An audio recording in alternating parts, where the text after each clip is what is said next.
nang'o wadabedo kae ka wanaogi achiel kachiel tudruok mane mantiere kendo osuru ma imedo kata osuru mosebedo kata juogo mitimo ne jatich madabedo kae ka warango achiel kachiel ni wechegi mag jotije to gin mage mago mabedo kae ka waluwo ni achiel kachiel nyaka Ramogi Jwang' tirango ni weche mag tich bende otenore koda chenro mage mago mag sirkal. Kawuono nyasi ni timore kawuono nyasi ni timore e kinde ma jagoro maduong' kotu Francis Atwoli bende kale obadho mopogore opogore ka ikwede kanyo kod achiel kuom riwruoge mag chukdar ma pacho kae mago wacho ni Kenya Private Security Organization mano kama gintiere kar kanyo gibedo ka gitime e yo machal nade koso wacho kanyo ni joge kik chul omenda madwarore ne jo kotu mane kama wantiere kod ka achiel kachiel nyaka Ramogi Jwang' magi pichni achiel kachiel nyaka Ramogi Jwang' jopiny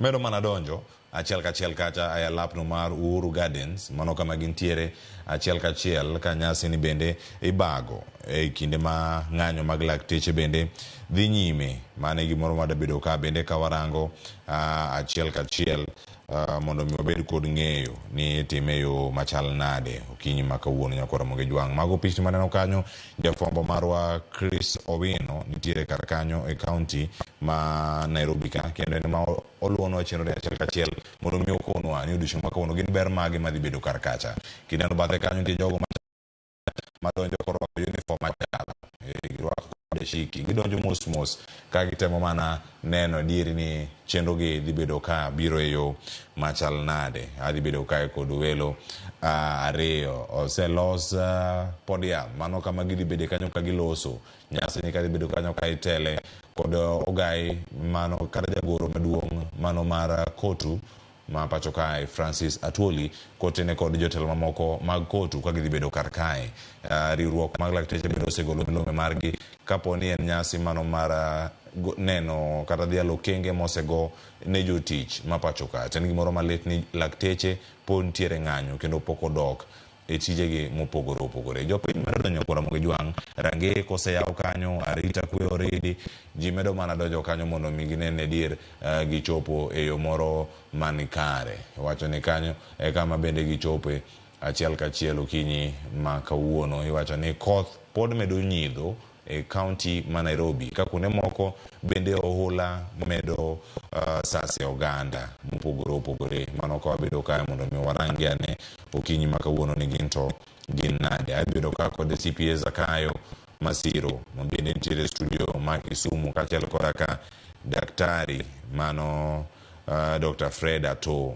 ma en jakom mar UASU mano riwruok mag jotije mag mbalariany mopogore opogore pacho kae wadhi bedo kode kaka achiel kuom jogo mane union gin ne yo machal nade Labor Day ma kawuono mano ka wabedo kodgi ka achiel kachiel nyaka Ramogi Jwang' wabedo ni kod ng'eyo ni gin thuolo mane ma wantie kod wechegi mag tich nyaka Ramogi Jwang'. To nyasi ma kama bende wakwa mana mondo mi iyud ibeda ni kod ng'eyo ni gin gik mage madhi bedo katimore odiochieng' ni ma kawuono bende mondo mi wapari nitiere kuonde ma nyasi ni dhi bedo kata ka ibage counties mopogore opogore wakel ni ibeda ni kod ng'eyo county ma Nyeri nyasi ma kamano kosechako e county ma Kisumu county ma Homa Bay Migori winya kanyo ni ochal nade to chal mar kor lwasi bende oyiene oganda mar chopo kanyo koso oyo to bende kawuono beda ni kod thuolo mar winjo ka diponi jatend piny Kenya dhi bedo kacha ka chopo to bende nyaka Ramogi Jwang' odiochieng' ma kawuono en chieng' historia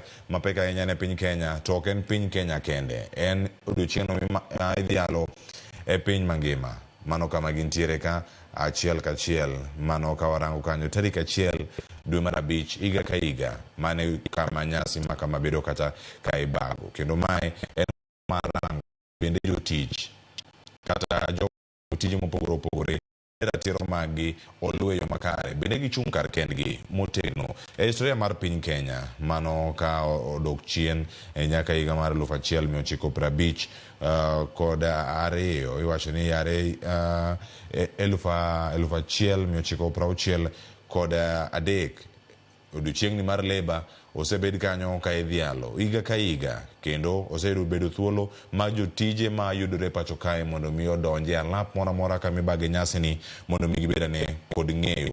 To bende kinde gi Nyakwana Mogejwang' iwacho ni historia mar piny Kenya en gamoro mireno ni bende oduok piny minimum wage ni koso idho malo, kaachiel koda ka ywak ma jotich osebedo kakale mano kotenore kod seche mathoth magitiye kata wachni long hours ka gibedo kata ka gitiye, ng'ur magi, ywak magi gin magi, kaachiel koda ka lwasi makare kata marach mano mar tich kama gisebedo ka gintiere to osebedo yo machal nade. Riwruogni mano mar KOTU mabende osebedo kanyo ka tayo oganda ahinya kinde, iwacho ni kinde ma jotije mathoth iwacho nitiere kod pek e yoregi mag tich, to tinende nyiedhore lela ni moko kuom jotich neno ka gima riwruogno mag jotije kata KOTU ok tinegi e yo moro makare. Gima nyaka par bende Nyakwana Mogejwang' higa mar 1952 piny Kenya nobedo e historia mar piny mangima, kaachiel koda ka e piny Kenya koloso mano miluongo kanyo ni Trade Union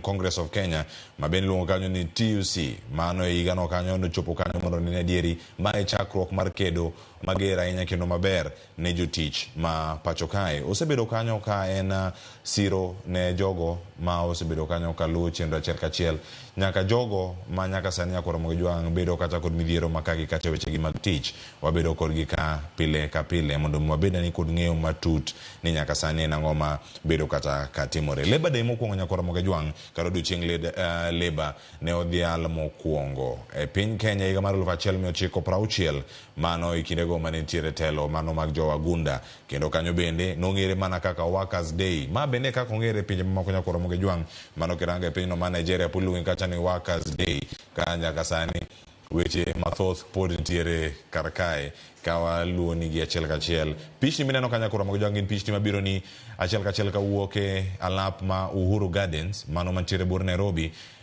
ma bende dhi bedo kacha e thuolo mar neno nyasi osechak los kar kanyo, jothum osechopo, joma dawero wende mag jotich bende osechopo kar kanyo Nyakwana Mogejwang', mano ka medo mana luwo nigi achiel kachiel.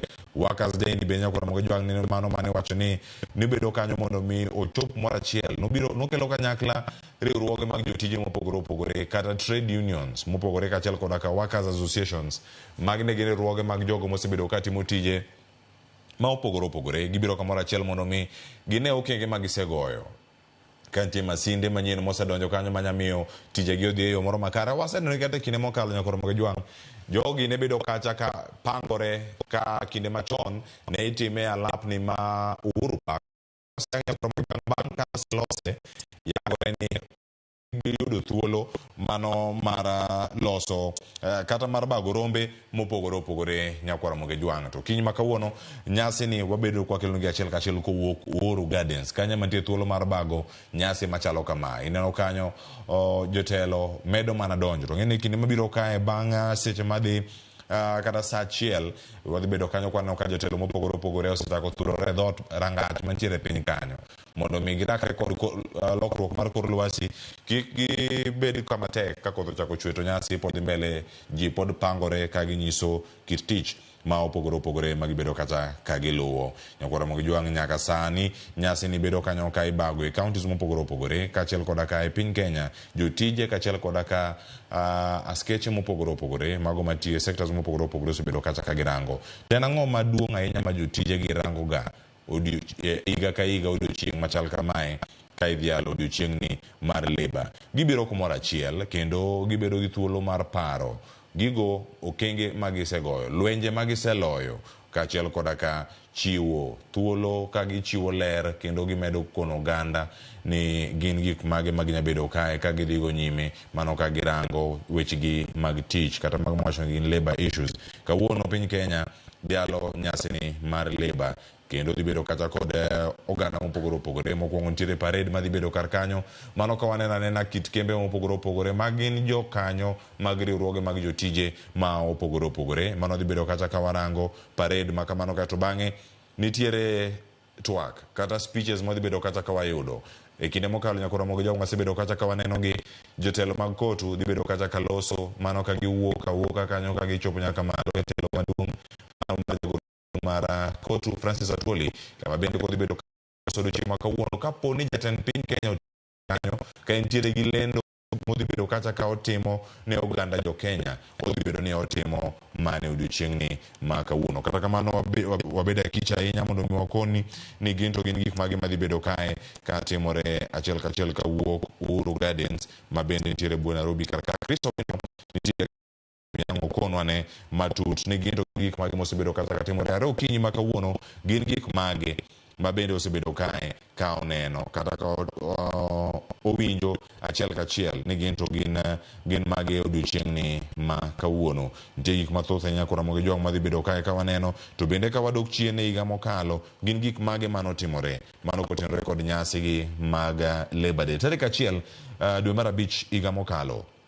Jatend piny Kenya noduogo wacho kanyo ni odhi keto koke e winjruok kod pinje mamoko madhi ne oganda jo Kenya mathoth mondo mi owuogi gidhi e pinje maoko mondo mi gidhi gimany tije. En paro nyakora mo jong mosenyuolo twakare chieng'no nyako odiochieng' ma kawuono kipenjo ni piny Kenya en mana kama golo joma riek kata jok madhi timo tije kuonde mamoko to pacho kae be nyalo bedo ni gino nitiere jolony bende oseloso kanyo ka gilero gimomiyo jotich nyalo wuok pacho ka gidhi e pinje maoko to bende gin midhiero mage ma gikale ka gintiere kuro bang'e ka gisedhi kuro mano biro ni mar noero kanyo ka kinde masani mawalose nitiere jo Kenya ma pod yuago reyo e pinje maoko kuonde ma gidhi tie bende ratiro magi osebed kata ka irito kata ka iluwo e yo moro man kare. Jatend piny Kenya kane loso e nyasi ma kamano duogo wacho ni piny Kenya koro nitiere kod winjruok mano moheo pinje apar kata riwruoge mopogore opogore wacho ni nitiere mago luongo kata ni bilateral agreements kata winjruok e kind pinje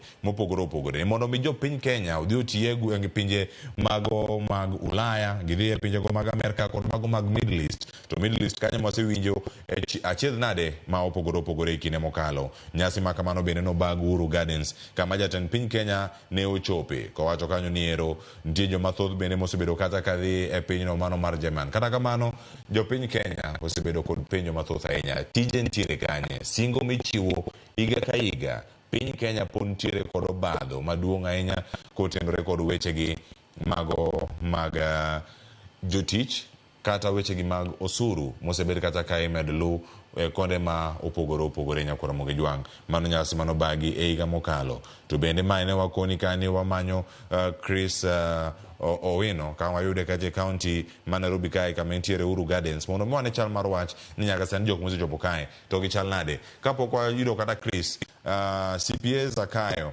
Masiro nitiere kacha e county ma Kisumu kendo ng'eni kawuono wadiro ne thuolo mar wuoyo kode wako kode mbaka e nyasi ni mar Labor ageni ento nyabedo no oseyudo thuolo mar yuoro kata winjo nyasi mopogore opogore mago mag Labor mohewa arwakini machiegni CPA Zakayo Masiro kawuono odiochieng' ma jotich rito ahinya lendo ma ilando ga kod jatend piny Kenya kotenore kod osara matin mogik monego bed ni jatich iyudo kata kotenore kod mago wechego mag osuru mantiere kar kae to odiochieng' ma kawuono ka Labor Day idhialo e piny Kenya kod pinje mamoko bende piny mangima omi paro machal nade ni mar lakteche bende nitiere ng'anyo kinde ma walose ni bende odiochieng' maber adier ni jotich mokwongo Kisumu chiew nade arwakni machiegni chenro ma kawuono ka wadhialo nyasi ni mar Labor.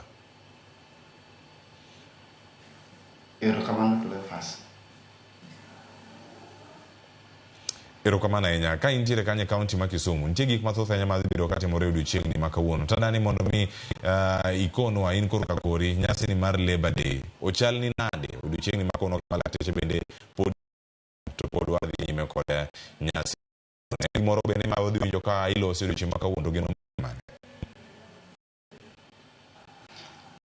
Cleophas apane kawuono ile sama ber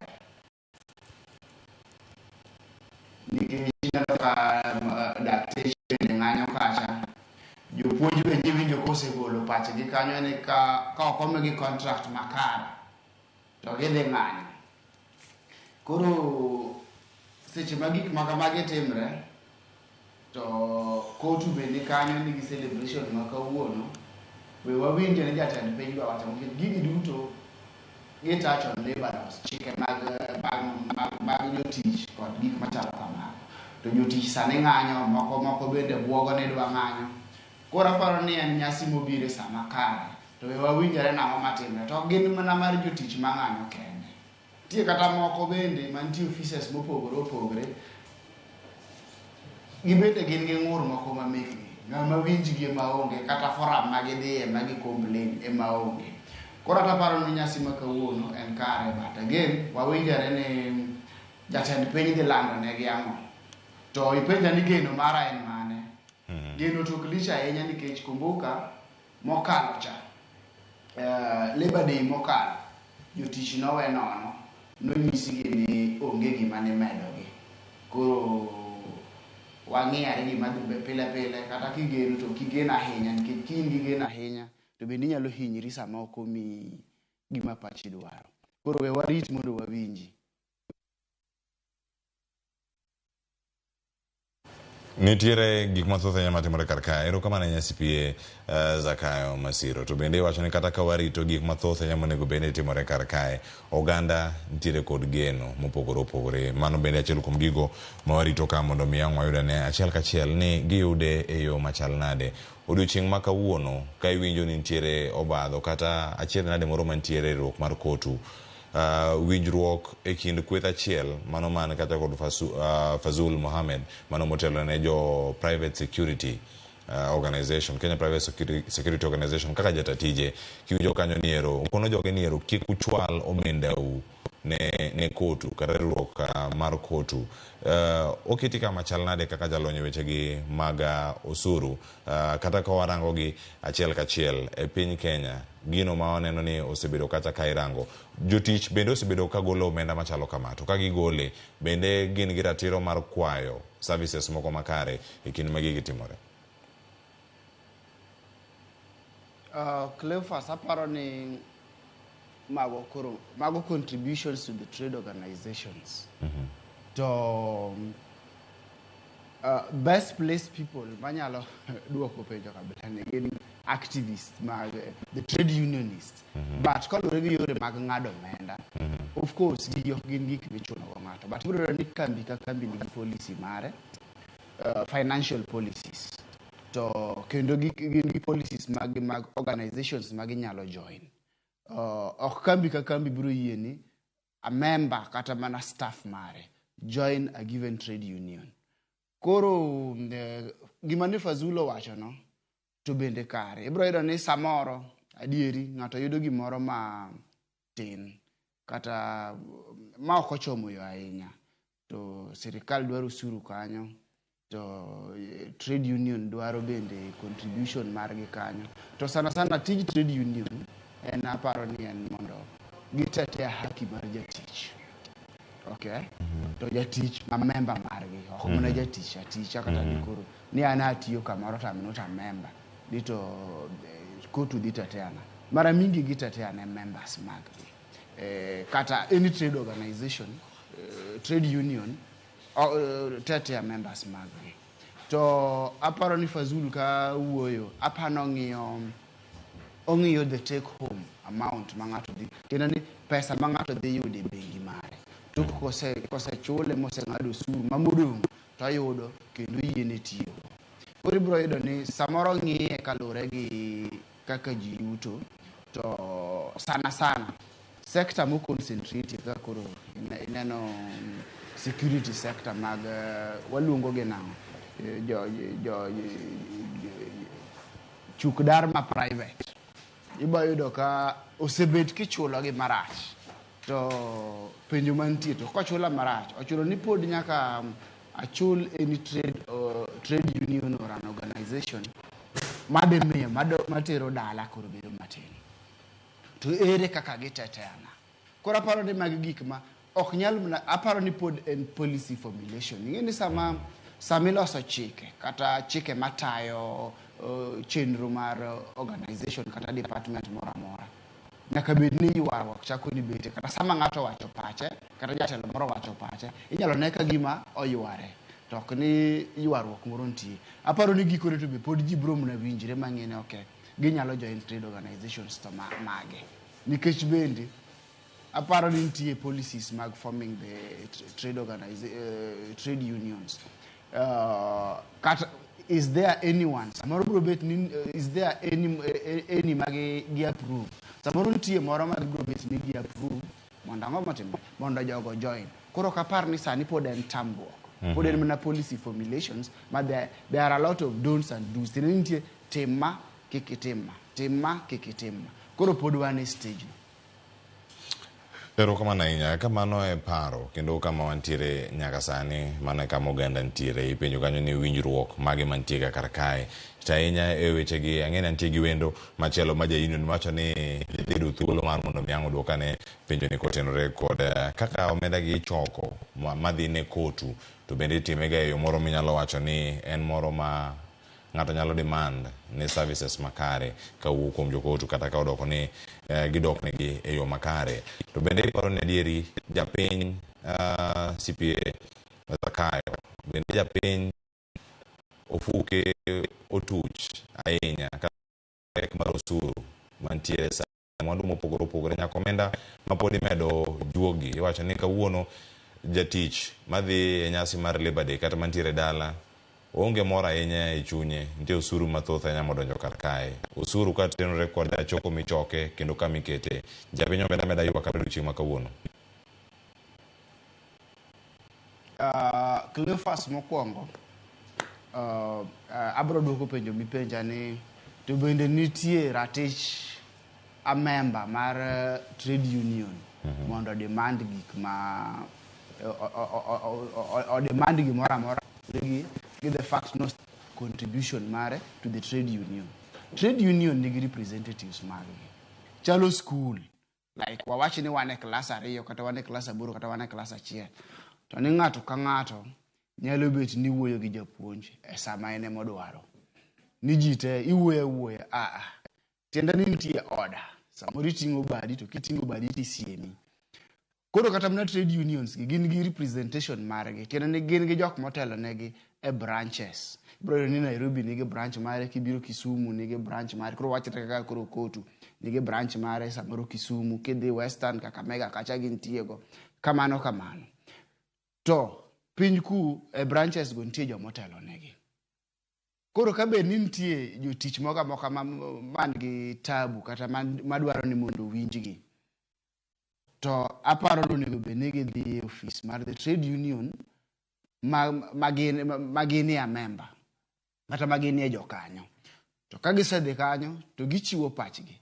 Paro ni ibro mna wachgi the trade unionists, the trade union leaders. Ok ni ng'ato wuoyo piny kucha to ng'ato wuoyo piny kucha, yet in a member mar trade union monego bed ni wuoyo on your behalf kata monego bed ni wuoyo wacho weche kata wacho pachi. Ok timre ga kamano. Bas koro gimidwaro tinyalo demand kata inyalo dwaro mondo winj pachi. To gibende gin gi rules mekgi. Ok apar ni biro wuoyo ti wuoyo on behalf of trade union, like idwa wuoyo about Kotu to in mana member tidwa complain, on whose behalf are you talking? Kora aparo ni en gima nitie channels of communication to kendo nitie different degrees kaka communication no be ni chopo malo ma chop ne the relevant kata ka in ministry kata ka en. Koro ratich tinyalo demand, but through yore moketi monego bed ni demand ego structures mag the trade union ma unie members. Aparo ni mane ka kitimega to ichaki duogi penjo to japiny bendo mor sami ng'ado gigi. Ibro edo ni samoro ajoin kambi moro kawuono Cleophas. To kambi ni kadhi ta edo ni policy kata mana staff maggi nigi union margi. To gin members mag a given trade union. Ingeni kadhi kanyo, number 1, sami manyu tich. Wawacho ga ni am a team player. I want to be tiende ni jakanyo mar team mar jogi. Ok ibro dhi to in kore chako kelo pachi ni an gino katimra nade okadwa. Already idhi yudo ka en chik mar kambi no niya 1 members mag union cha. koro bro chiro ni mondo ng'adi nikech magi duto bende gik mibro wachni nitie gimiluongo ni job offer to samimi job offer imi barua ibro some to nitie kamikete kokini anto kora winjo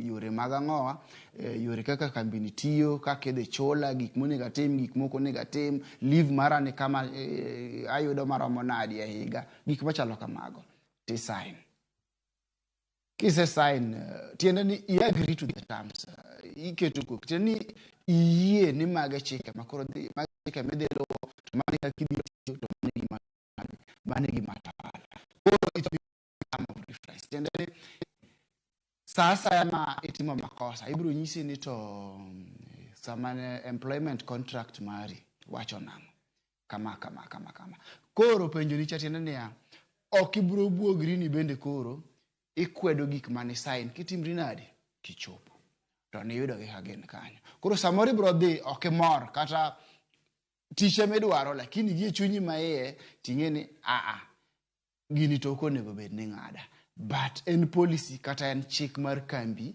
midonje.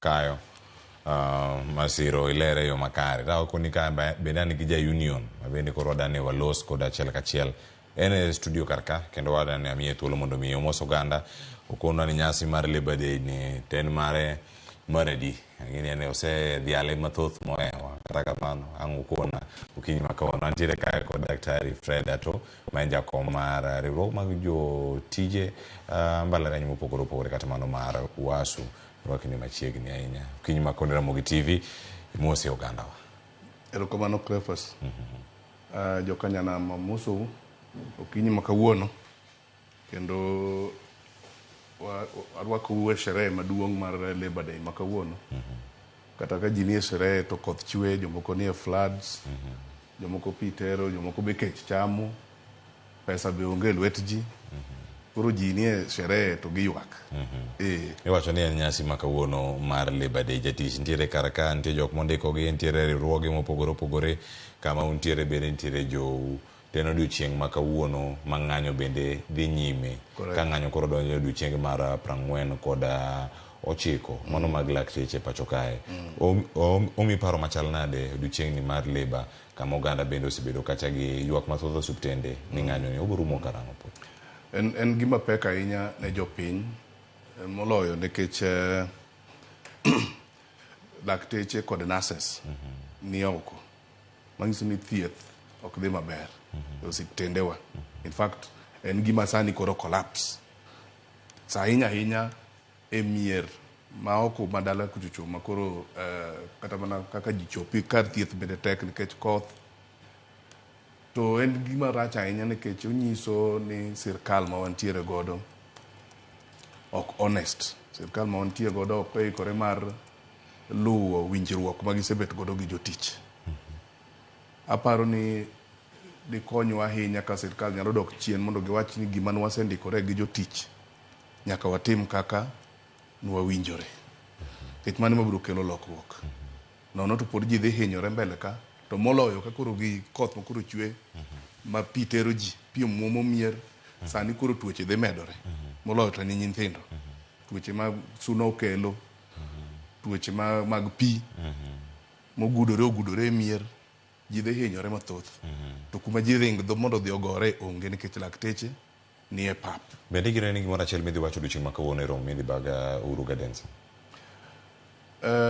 pok aneno ranyisi moro amora ni sirkal dwa dok chien kiwinjo weche ma jotelo wacho jotelo mane sirkal to ok mi ranyisi moro ni gidhi dok chien koro wabeda gi geno ni samoro weche moko osewach kaka joluo wacho nyuma ya tent koro nyalo wuok lakini ka luwore gi dalili gi weche mosebet ka wachore jumba ariyo mosekadho gi kata mana kit tich makoro gidwa loko gigi makamago to kane ka nitie dalili ni gibiro wacho gima nyalo kelo lokruok ni lakteche gi nurses makoro nie mgomo sani. Ero kamano ahinya. Ginang'o dogo mondo mi warang bende kata kodoko ni magi duto timore gidhi bedo kama chal nade mano ka warango gi kae nikech lakteche ng'anyo kar ka duond kotu ni kanye ng'anyo mag lakteche kaka jalo onego bed ni dok ne lakteche kinde gi kata kamano adhi e Uhuru Garden sani wan gi jafwa marwa Chris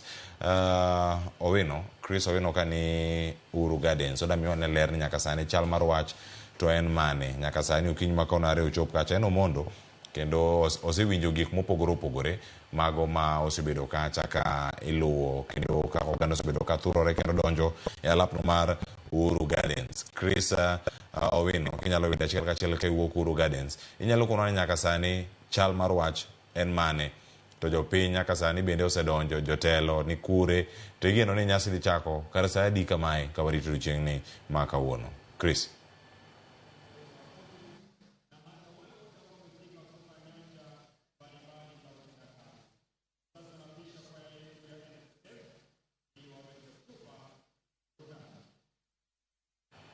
Chris kinyalo winja inyalo mana kawe gi kanyo ikono ne nyaka sani chal mar wach en mane ka intiere Uhuru Gardens kama nyasi mar lebo odiechieng' ma kawuono igeno dhi bede chal mar kor lwasi chal nade to jopiny osechopo jotelo miseneno mane ma iseyudo maling'ling kotenore kod odiechieng' ma kawuono tigeno dhi chako kar sa adi odiechieng' ni. Erokamano Cleophas, chal mar lwasi e alap ma Uhuru Gardens rach mokalo nikech chakre okinyi koth ne osebedo ka chwe chakre kogwen kata seche gi pod koth dhi nyime kod chwe gino ma osemiyo kwan jopiny ma ochopo e nyasi ni mar Labor Day ma higani ni piny mokalo ka ipimo kod higni mamoko.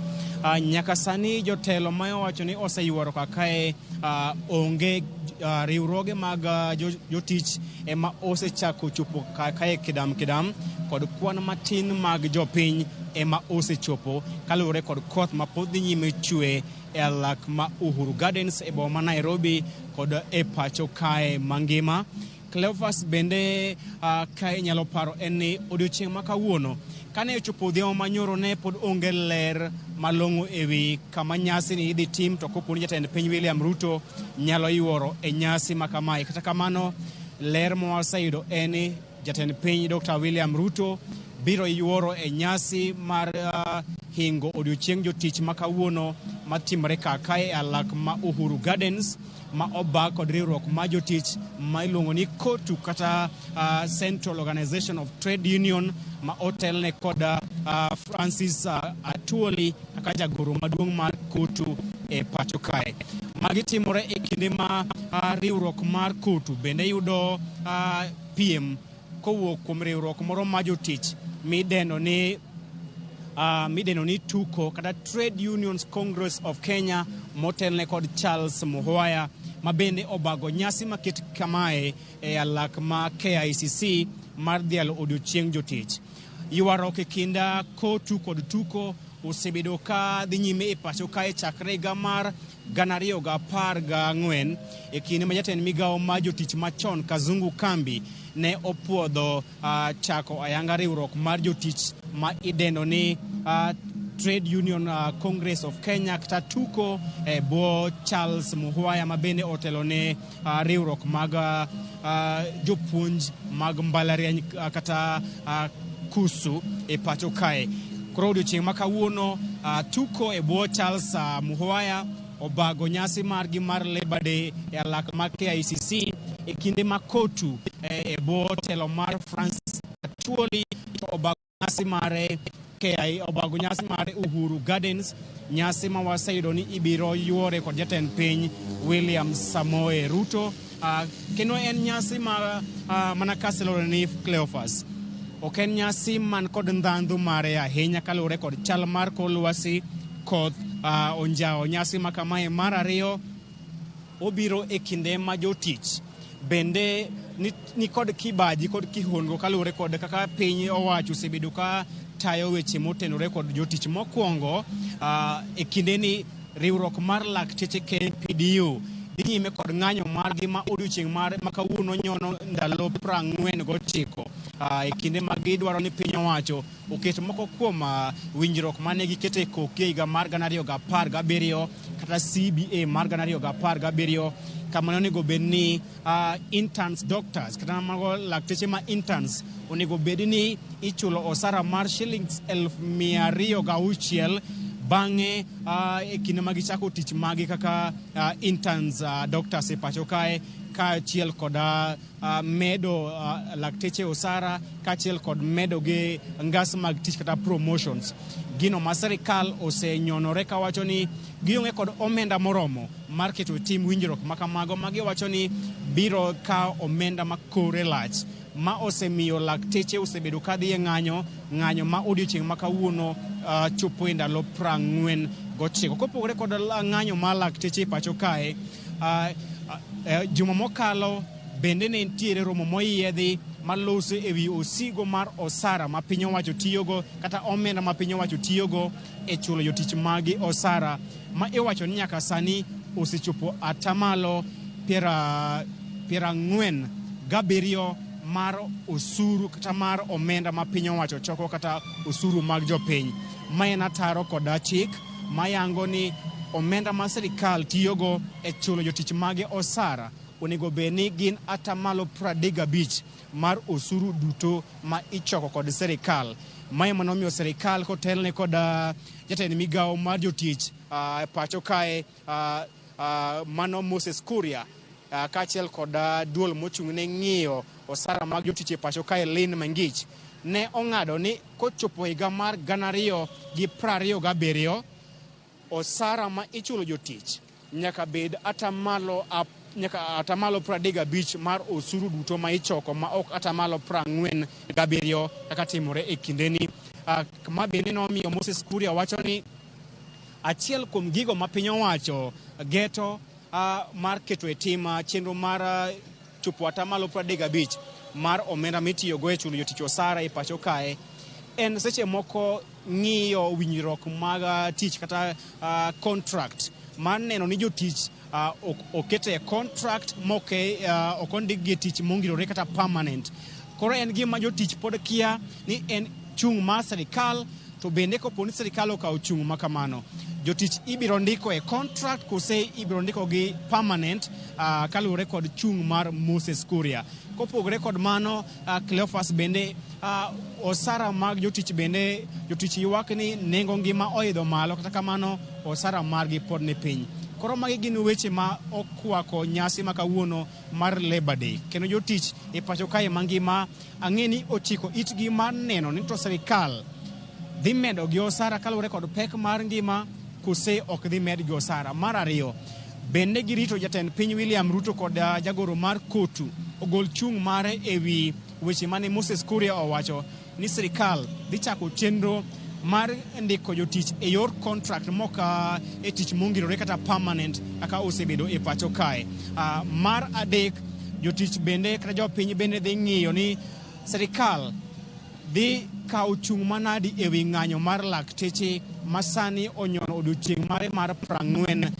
Kech lakteche bende gin jotich mag piny owacho kendo dwaro margi onego bed ni iwinjo kendo iketo e tim kod sirikal. Magi weche ma jopiny ochiko itgi kendo oketo wang'gi mar neno ni jatend piny William Ruto dhi wacho ang'o ewi weche adekgi. Ng'anyo mar lakteche odhi rumo odiochieng' ma kawuono kose obiro dhi nyime, nikech ponono ni odhi nyime jopiny ema dhi yudo hinyruok, to moloyo e kindeni mantiere midhiero mar oula kata pi mamuomore ma osekawo ngima mag jopiny mohewo 170 kod wiye. Jogi kata jogo moyudo hinyruok e masira mar oula dwaro chenro mag thieth e kinde ma lakteche nie ng'anyo. Koro jopiny ok chiko itgi mar neno ni jatend piny William Ruto dhi golo ote mane ewi ng'anyo mar lakteche. Mar ariyo, ewi chal mar tich e pacho kae maloso ewi osara mag jotich. Idhi medo gi osara kaluwore kod idho malo e pek mar ngima kose ok dhi medo gi osara. Mar adek en wach mar contracts mag jotich. Bende jotich mag sirikal idhi ndiko e tich e yor contract kose idhi miyogi tich mongirore kata permanent basis. magi kalure kod weche mane oyangi e kinde galamoro mane loso e wi osigo mar osara ma ichulo jotich mag piny owacho masani muonyo atamalo 47 mar osuru duto ma pacho kae ataro kod chik madwaro ni osara mag jotich piny owacho onego bed piny mar atamalo 35 mar osara kata mar osuru ma ichoko kod piny owacho. Koro mago gin weche madito mwageno winjo kowuok kuom jatend piny William Ruto kod jagoro maduong' mar kotu Francis Atwoli e kinde ma nyasi ni dhi chakore ayanga. Nyaka sani mana ka aselero ni koth pod nyime kod nyidho, jopiny donjo kidam mana ka jago picha mara nyalo nyisi macha tent kata hema ma oting'o jopiny ma oseyuoro nyaka sani e nyasi ni mar Labor Day. Ka inyalo neno jopiny ma oseyuoro kwane gi tin, ok ging'eny ahinya, kendo get macha get ma jopiny donjo go e nyasi ma kamae pod jopiny dhi nyime donjo nyasi mar Labor Day ma idhi yawo idhi yuore kod jatend piny William Ruto. Cleophas. Aguniro komano Chris Owino kuom leronwa e yo makare. To kinde gi bende ka wantiere kar kangi joka ne pat jopiny go iwinji ane ni gin to en ang'o ma otero gi gin ang'o gini ma gigeno winjo kachiel koda ka neno odiochieng' ma kawuono kama gimuomo koth kendo gichopo kar kanyo alapno mar Uhuru Gardens. Ang'o duog giri bang'e Chris mondo mi ang' ikonwa ne mathoth kotenore koda wechego matimore achiel kachiel kawuok Uhuru Gardens. Ne wantiere kar ka kendo ne wadhi nyime kod twak ka wantiere koda jakom mar UASU mango kawuono ka Daktari Fred Ato mabende wadani mondo mi wawiye winja kar kanyo gima Chris Owino kono ka entiere county ma Nairobi mano alapno ma Uhuru Gardens. Bende geno ntiere moro malongo manya bedo ka wawach ni ma to gidhi bedo ka gilose to duond kotu mana ka ono piny kapok odhire duond kotu bende wadhi bedo kwa winjo kochung' kod jok monego bed ni gisero koso wano kanyo odiochieng' manyoro jagoro maduong' mar UASU ne ntiere kar kanyo ng'anyo mane gi chano Kenyatta National Hospital. Bende dwaro mag neno achiel kachiel mano kama gidhi bedo kanyo ka umakoru wacho jopuonj mag mbalariany, jotich mag mbalariany, lakteche, nurses mantiere ka biro kumoro achiel. Nyasi makauno kitayo kod kotu bende wageno winjo kata ka gigolo duondgi kata pronouncement margi ka jatend piny Kenya nitie kotenore kod ng'anyo gi. Jatend piny Aroso wacho ni oyo kuom gik moko 19 mano wach ni 18 kuom gi osechope kare. Achiel ma en chulo osara intern emomiyo ng'anyo ni pod dhi nyime. Bende sirkal dhie e weche gi duto to iwoni kotu dhi wuoye. Okay, Cleophas adwana ket ler moro mokwongo. An jakom mar riwruok ma jotich mbalariany ma Nairobi. Okay. Jakom marwa mar UASU e piny mangima iluongo ni Madam Grace Nyongesa. Koro abiro e loya kaka jakom mar UASU ma mbalariany ma Nairobi. Ka ler no ber kik winjre marach ok okuchocho. Pas mar ariyo ing'e ni kotu ok osechomore gi weche mag jotije e yo makare. Asebet ka awinjo gima nyobuogo jatend kotu nyocha sirkal koro wacho ni dwa keto gimiluongo ni term limit mar leadership mar unions. To mano nyaneno kobuoge mochako wuoyo. But e ndalo mosekadho gi te ok awinjo kochung' motegno gi gima timore ne lakteche sani gi ng'anyo madhi mbele ne lakteche sani. Ok awinjo kochung' motegno e gima jatend migawo wacho kuom loko chenro mar ndiko ji kowuok e permanent to the contract. Gika mago pok ochomore godo tir. Omineno ka sani koro nitiere tungni moro ma nitie jomoko ma koro sani nigi nyasi ni KICC Trade Unions Congress of Kenya nigi nyasi KICC, jokotu timo nyasi Uhuru Gardens. Nikech ang'o? Nikech nitiere feeling moro ni kotu ok wuo motegno e dwaro kod chandruoge ma jotich nitiere godo. Aparo no sechopo kama koro jatend kotu obet winjo maber en ngas mamalo kucho cho to jopiny nitie piny ka jotich ni piny ka chandre ndalo machon mano wuoyo motegno sani di koro sirkal oseloso gi lakteche to nyaka nodogi samoro apani kama koro mo nitie mogudo maber koro duonde bodok chien ok winje motegno remo ineno ka koro jomoko wacho ni wawuoguru oko mondo wakaw yo machielo monyalo gore godo ne dwach jotich e yo ma sirkal nyalo winjo e piny ma sirkal okawo riwruok mag jotije makedo ratiro mano mar jotich mano kaka labor union riwruok makedo ne ratiro mag jotich e kinde ma timore kendo sirkal wacho ni oyudo thuolo mar donjo e labor union moketo gi bede mesa achiel makoro kata gimoro dhi marach kata ok dhi makare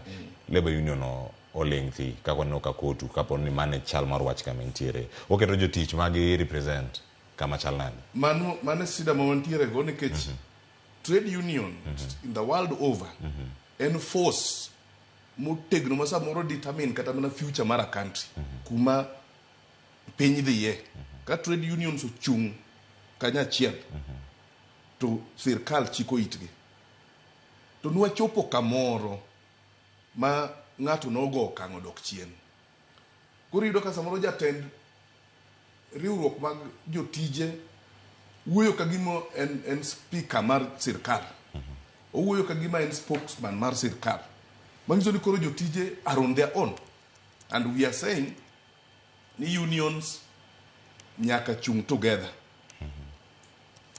gima konyo timore ne KMPDA ni ka ok jo unions ochung kod KMPDA to gin bende kiny iduongo dhoutgi ineno ne giwacho ni nwaluongo nwakweru to noluongo nyingwa to ne ok chung kodwa koro sani koro umbe iluongou ineno koro unions nyaka chung together gima timore ne KMPDA ni ka for example dwachgi nyaka mara pago chiko makoro kelo koko momiyo ng'anyo pod dhi mbele ni ok ochopi gigi gin connected to CBA winjruok mane sirkal obede kod KMPDA to kaponi thuolo donjo ma sirkal ok otimo gigi to kiny ka gitieko gi KMPDA king PDU to giduogo e UASU ka gitieko go UASU to gidhiye the dock workers union achiel kachiel magitiek labor to gimarach e piny en ni kaponi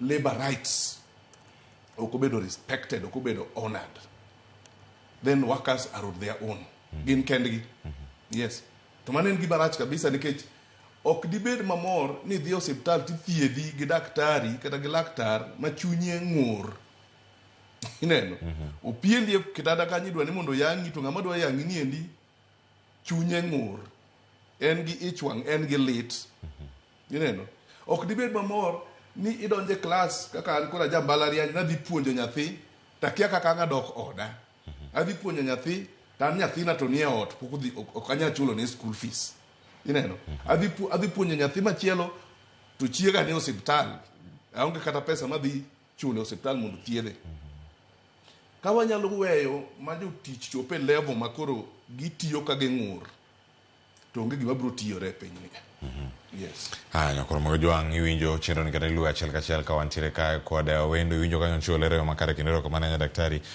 Fred Ato jakom mar UASU bade ma mbalariany ma Nairobi kata University of Nairobi kama bende en kanya kaka jakom kendo kawuono wantie kode twaka mondo mwabeda ni kod ng'eyo to bende ok wil gi wendo mantiere studio ma Kisumu mano CPA Zakayo Masiro nitie gik mathoth nyama ntiere kar kama bende odane mondo mwarangi wacho kata payslip mano mar jatich mano ka giwuok achiel kachiel kama koro ichude koro giwuok gidhi oko nitie weche gi mag osuru kendo iwacho ni ntiere jatich kata ng'ama ondike tich onego bed ni kawo omenda to chiwo ne union mopogore opogore kata kuonde mopogore opogore monego bed ni tere CPA Zakayo wayudo ng'ur moko ni nitiere weg tije moko ma ok obedo ka chwaloga wechegi mokwongo mag NSSF nitiere ka, iyudo ka NHIF ka bende ok giter mag jotije, sani nitiere mago ma onego bed ni dhine kata riwruoge mopogore opogore,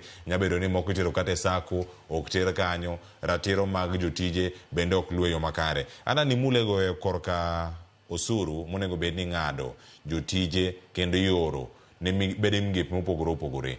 E kinde ma ok timre, CPA Zakayo ka nitiere kaunti ma Kisumu, oketo jatich kama chal nade, nimar mokwongo welfare mare ok ong'e kama odhi bedo e wechego mag thieth, e wechege mag kodhi e retire, odhi bedo kata ka itime e yo machal nade. Jotich kata weg tich onego bed gi lokruok mar paro odiochieng' ma mar labor e yo mane, CPA? Cleophas erokamano. Ibo yudo ni gik ming'ado pay slip kata mane oboke mar chudo mar jatich gin mago mokalo kowuok kuom sirikal. For example, NSSF, ng'ato kosemi tich permanent and pensionable, it is a must ni nyaka ng'ade NSSF matimnadi machor ne sirikal. Mano mokwongo, tiende ni en by law, okay?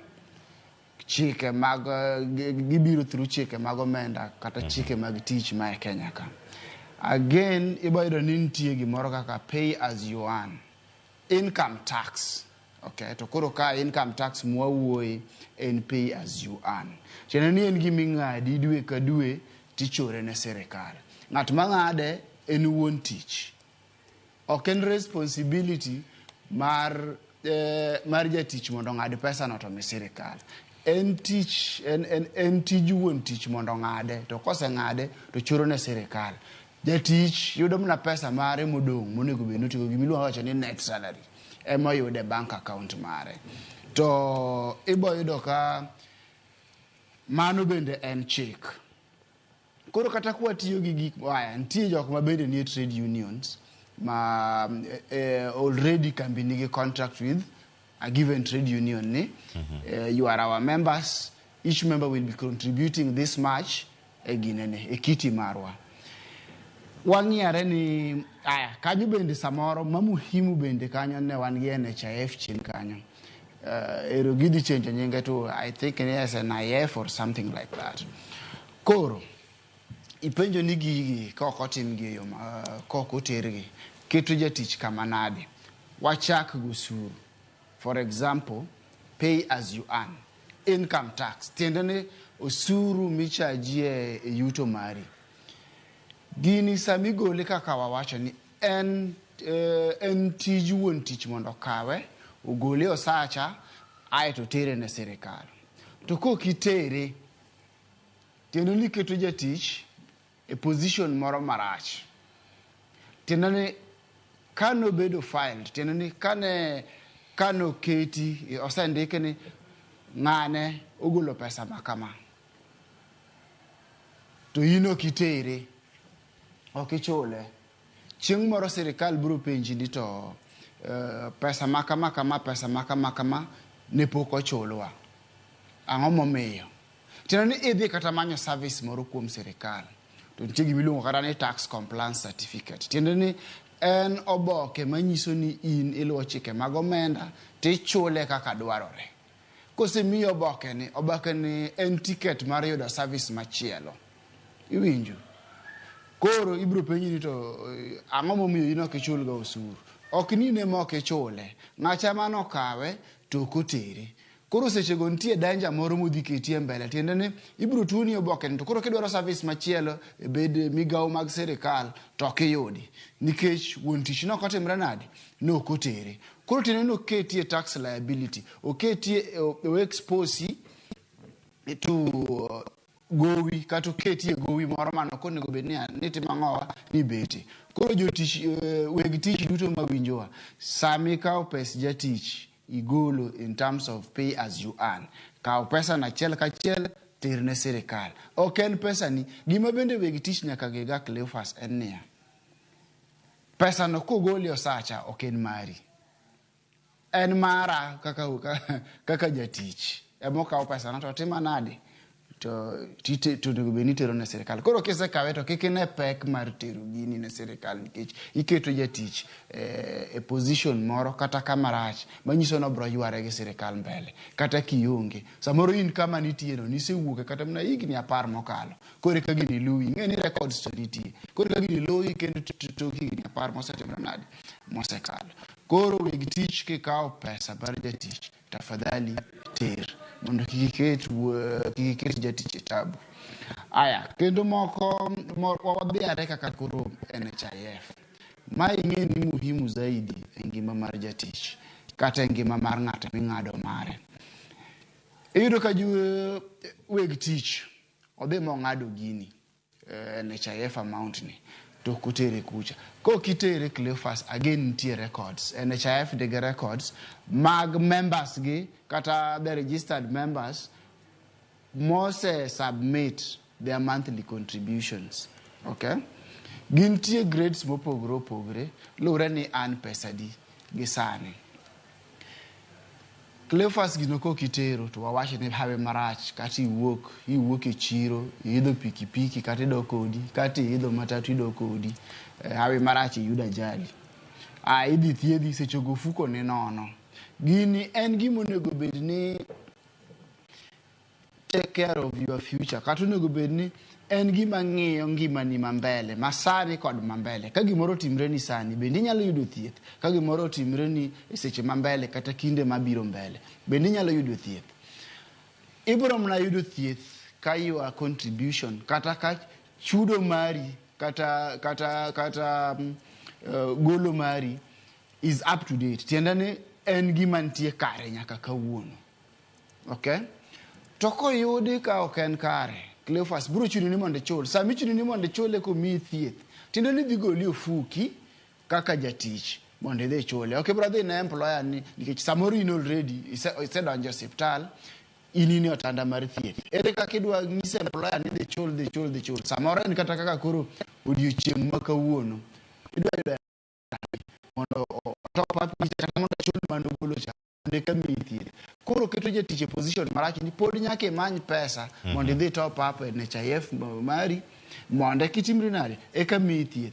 Koro again weg tich mawinjowa sami kao pes jatich ni ing'ado NHIF tafadhali tere ka sirikal mondo ng'ane contribution mari bed up to date. To kose bedo up to date Cleophas eka ng'ato nyalo yudo thieth.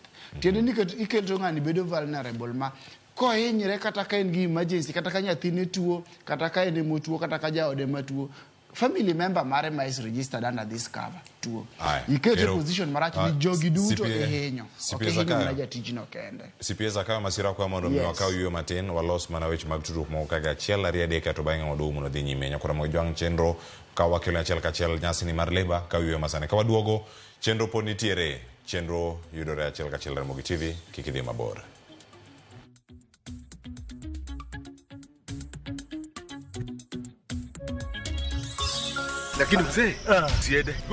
The wazee in Kijijini have something up their sleeves. They both have tense family issues, from the demands of their wives to their children who feel entitled.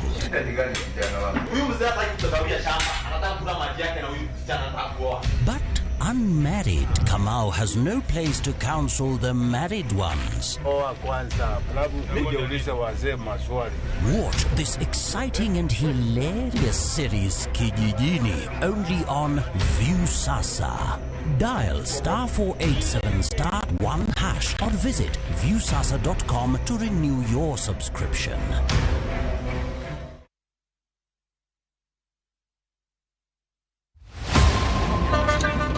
Tuanze kulipa kadi sasa, na kadi ni cashless. Umesema tunaweka pale? Na kwa ile namba. Mimi niko na cash. Nisaidie do na namba yako ya simu. Nakusote.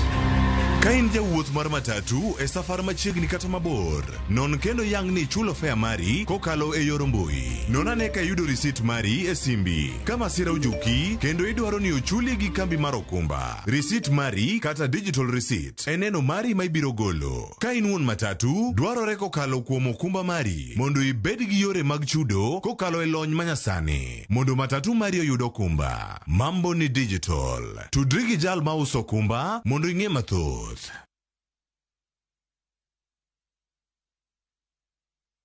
Embark on the adventure of a lifetime to exotic bush destinations with up to 30% discounts by View Travel. Relax in the wild surrounded by luxury as you witness the beauty of the Sarova Mara. Picture yourself surrounded by the sights and sounds of majestic wildlife. Enjoy thrilling game drives as you catch sight of the Big Five. All this for 33,000 Kenya shillings for a 3-day safari inclusive of transport. Get to experience endless adventures at the Sarova Shaba, where evenings are special. You'll enjoy traditional dance performances and bonfires as you wind down the day beneath star-studded skies for only 22,000 Kenya shillings for a 3-day safari inclusive of transport. Experience the wild like never before. Courtesy of View Travel's massive discounts. Visit viewtravel.com and make your booking now. View Travel.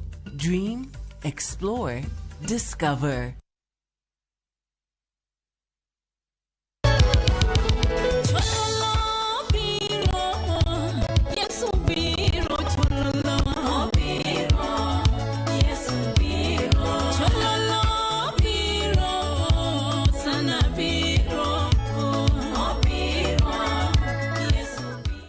Dial *487*3# to get this song. Kila mtoto ana ndoto ya mustakabali mzuri, lakini je, ulijua kuwa zaidi ya watoto 130,000 wenye vipaji na uhitaji wanakosa fursa ya elimu ya sekondari nchini Kenya? Baraza la Makanisa la Kenya, NCCK na Saidika wameungana kwa jitihada za kubadilisha hali hii. Ungana nasi kusaidia watoto hawa kupitia elimu ya sekondari kwa kuchangia tu shilingi 1 senti 50 kila siku kutoka kwenye muda wako wa maongezi kwa kutuma ujumbe wa maandishi wenye elimu kwa 29888. Mchango wako mdogo unaweza kuwa na athari kubwa. Pamoja tuwape watoto nafasi ya elimu. Tuma elimu kwa 29888 sasa. Imewezeshwa na NCCK na Saidika.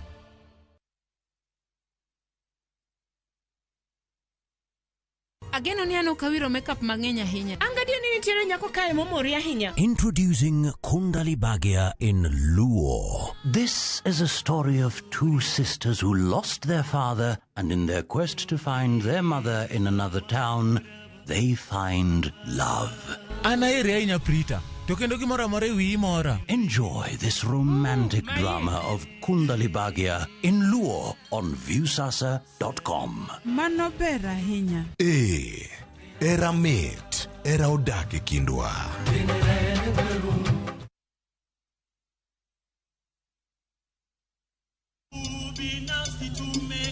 Kushirikiana kazini ni kujenga Kenya.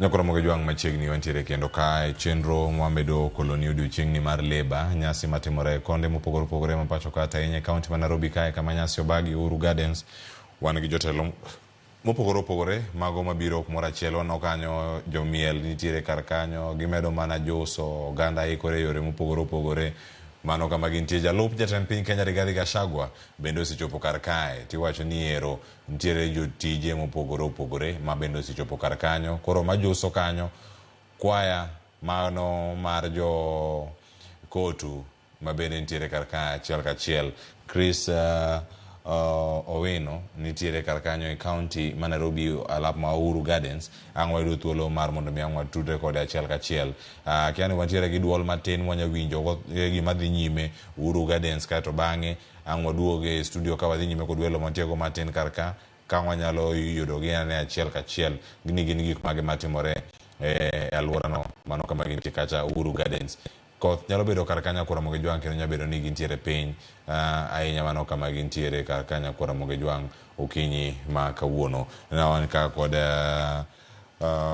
mano CPA Zakayo Masiro nomedo mana leronwa ni gin gik magi kotenore kod omenda maosebedo kae ponono ka jotich onego bed ni ng'ado kendo itero gi kuonde ma opogore mano kama gintiere kar kae. Nitiere weche mag osuru ma bende nyaka sana dani mono mikoro penje kapok aduogo ir Daktari Fred mantiere kar kani mar kango chopo sama jatend piny Kenya ochopo ang'wa ka ochiel achiel kachiel water nyaka Uhuru Gardens. CPA Zakayo Masiro ang'adi kanyo kane wakao yweyo to nitie gino mane nyime mar mondo mi lernwa kaka oganda. Tudruok mane manya bedo nitiere kar kae osuru mano ma ijuogo kuonde mopogore mag mwandu kachiel koda kamago mantiere e osara mar japiny kachiel koda kamago ma jotich bende nitiere kar kacha kata weg tije iwacho ni nitiere ka workers nitiere employers kachiel koda ka wechegi mag ochumi bende nitie kinde moko monego bed ni range mana kaka inenoga ni nengo koidho mag mwandu kamachielo waneno ka nengo luar koso bedo mopogore waneno ka mafuta no luar wijo kanyo ka ikoni ni nengo mar sitima bende dhi ka luar ka nengo mar mafuta oidho osara ne okwane nega ka nitiere kar ka mwandu moko ema idho to osara ni en odonga mana kama entie iwacho ni kok ibageni makare kinde mimanyo tich ibodong' osara no nyaka chieng' adieri mar wacho en kaka nye kinde giri kata ng'atimore to bende onyaga idho kaka moko giidho ka dola oluar wane ka osara idho ka dola idho wane kaka iduoke chien kosa en ga mana ma usiko ni en inyaga mana ng'ade komedi to mana kiidho ngas CPA Cleophas erokamano. Ing'eni kwa wuoye osuru to wawuoye medo omenda gigi duto en a process for example sana koro kwa bire weche mag osuru mondo osuru wache ni jatich idhi ng'ad kama kiyudo pesa makama ting'adi kama kiyudo pesa makama ting'adi kama ng'eni en gima biro kata through a budget process and it is a legislation process okay en gima bire yo mayot koro bro ni mondo oket chik mar omenda kawuono matayo chenro kendo e higa mangima obiro through a budget process and legislation process takes place after that in parliament but again the same parliament pod nyalo ga bet piny ma wachi ni kama watimo kama through the guidance of wanyalo wacho ni treasury to kata mana president owuon nigi kikao mare economic advisors and all that manyalo bet piny mang'e ni to ere kaka wang'iyo osuru ming'ado jatich iwinjo koro oken gima it is not a pronouncement minyalo tima in a minute kati ipare kawuono to ilande kawuono but ang'ono ma important ka sama sirikal wang'iyare kata mna Labor Day machien ing'eni sirikal nokomedo ji osara to kwa ng'iyo within 1 year period nyaka kawuono jotich nosemed osuru like osuru migwolo kuom jotich nosemed koro yudo ka en sirikal ma owacho ni pesa mimedo ji onge nikech remember the president manomedo ji osara mogik ne en Uhuru Kenyatta tend William Ruto pok waneno komedo osara tend William Ruto ka waseneno komedo ang'owa osuru koro mano nyisi bende the type of government ma wan go to kata kwa weni the type of government ma wan go the advisors mag the president on the economic affairs samoro achayogi e yore machalo kamago kata king'iyo weche machalo kamago to bedo achayogi ni to ere gima ging'iyo momiyo ng'ato wacho ni omedo osuru to kik medo osara to kendo Cleophas nitie gik ming'iyo kata gik monego bed ni ng'iyo sama imedo jatich osara to gi sama itero osuru bende malo. For example, sama imedo jatich osara, ang'ono monego bed ni ng'iyo. Number one en kata mana performance mare. Wawere kata gi sirikal. Wawacha ni kata mana wuon tich. Sama udwa medo jatij osara, ong'iyo ong'iyo performance mar jatich. Ng'ani omakonwa kama chalo nadi, output mare chalo nadi, output mare bende chalo nadi. Kendo ni ere kaka ojiwo tich maka, to kosejiwo tich makae, ere kaka konyowa yuto marwa. Ka ng'ano en ng'ama ber, oketo mijing'o e yore mag tich, to gikone yuto mar kambi, output bedo maber, ng'ano nyaka medo osara. Mano kwa ng'iye kata mana private sector. To king'iye at the government level, both government level gi private sector, wang'iyo inflation rate. Katiyo gi term mayot to explain inflation rate ne nyikwara mogi ajwang', en ni medruok e bei mag mwandu, inflation, okay? Ing'iyo mano kaka sirikal ni, to inflation rate chalo nadi, to ere kaka gini hinyo jopiny. Inflation rate ka en gimo medre, to tiende ni bei mar mwandu kata gik mwatiyogo dhi medre. Sechogo onego bed ni sirikal be ng'iyo ni ka inflation rate omedre, ka bei mar mwandu ma japiny tiyogo medre, ngima oidho. To ka ngima oidho, ere kaka wanyalo timo? Onego bed ni wamedo juogo gi, koso onego bed ni waduoko osuru piny?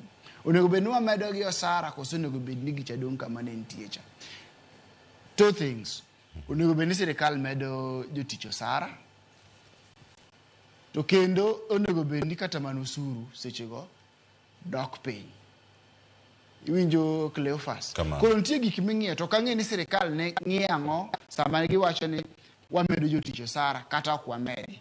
Kaka sirikal masani higa mokalo, higa achiel mosekalo, ok ang'e ni ne ging'iyo ang'o ma giwacho no omed osuru to jatich to kik medo osara. Sechego ngima, to komedo osuru Cleophas, ing'e maber ni bech mwandu dhi idho. Dong' mano en adieri? Kamano.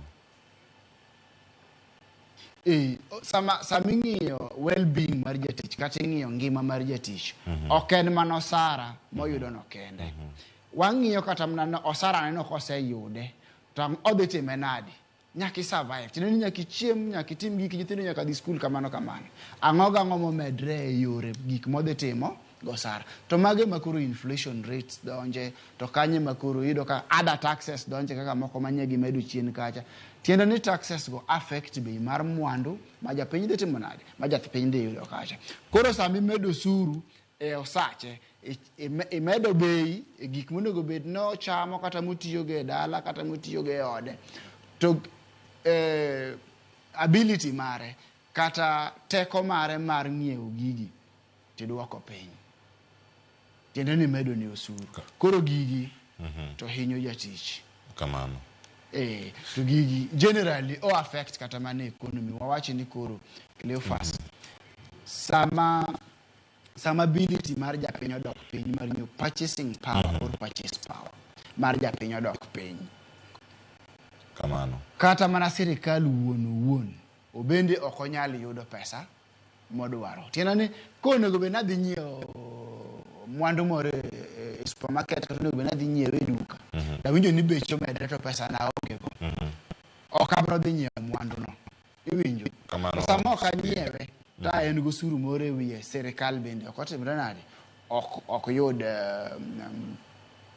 yud pesa modwaro cha, nikech ok adhi nyiewo mwandu no, koro bende ok oyud pesa modwaro. Tiende ni kata mana sirikal gi bende sama gihinyo jatich, to ging'e maber ni gibende gin giwegi ok giyud gima gidwaro. Erokamano nyasipie Zakayo Masiro. Odani waringane kendo warangane gima timore Uhuru Gardens. Ang'ino awago machiemo warango ka gima timore ka gi kato waduogo kendo wadhi nyime. Dane sani warangane achiel kachiel. Chris Owino ntiere Uhuru Gardens, kendo sani wadani mondo mi wawinjane nyaka sani osedo jopiny moko koso maling' gin mage, jotelo mage mosechopo kar kanyo, to sani dakika 21 tok saa 4 wageno winjo ang'o kata neno ang'o ka timore sani mano sama ntiere kar ka. Gigo moneno alwora ne Uhuru Gardens nyabedo ni gin mage. Chris. Erokamano Cleophas, odiochieng' ma kawuono en odiochieng' mar jotich, kendo wan ka jofwambo gima biro fwambo kaka maduong' en ratiro mag jotich kata dwaro mag jotich. Gin weche mage ma jotich geno jatend piny William Ruto, jagoro mar Kotu Francis Atwoli kod jatend migawo mar jotich pacho kae Moses Kuria. En ote mane ma jotelo gi dhi miyo jotich odiochieng' ma kawuono? Mano e gima wang'iyo, kendo kae nyalo neno magi kweth mopogore opogore mag jotich e pacho kae. Wan kod jotich mag Chukdar, wan kod jogo maloso mwandu mopogore opogore. Koro adwa mondo ago kodgi mbaka apenj gi to gin weche mage magi geno ni odiochieng' ma kawuono Francis Atwoli, jatend piny William Ruto kod Moses Kuria geno lose odiochieng' ma kawuono. En ote mane? Habari ndugu. Vizuri sana. Unaweza tu kutuambia unaitwa nani na unafanya kazi kwa shirika gani? Kwa majina naitwa Dickens, nafanya kazi Nairobi Water, na mimi ni representative wa WASU, Water Services Union. Sasa leo ni siku ya wafanyikazi. Wewe kama mfanyikazi umekuja hapa ingawa mvua kumekunya, kumenyesha, yes, umefika hapa. Yes. Matarajio yako ni yepi?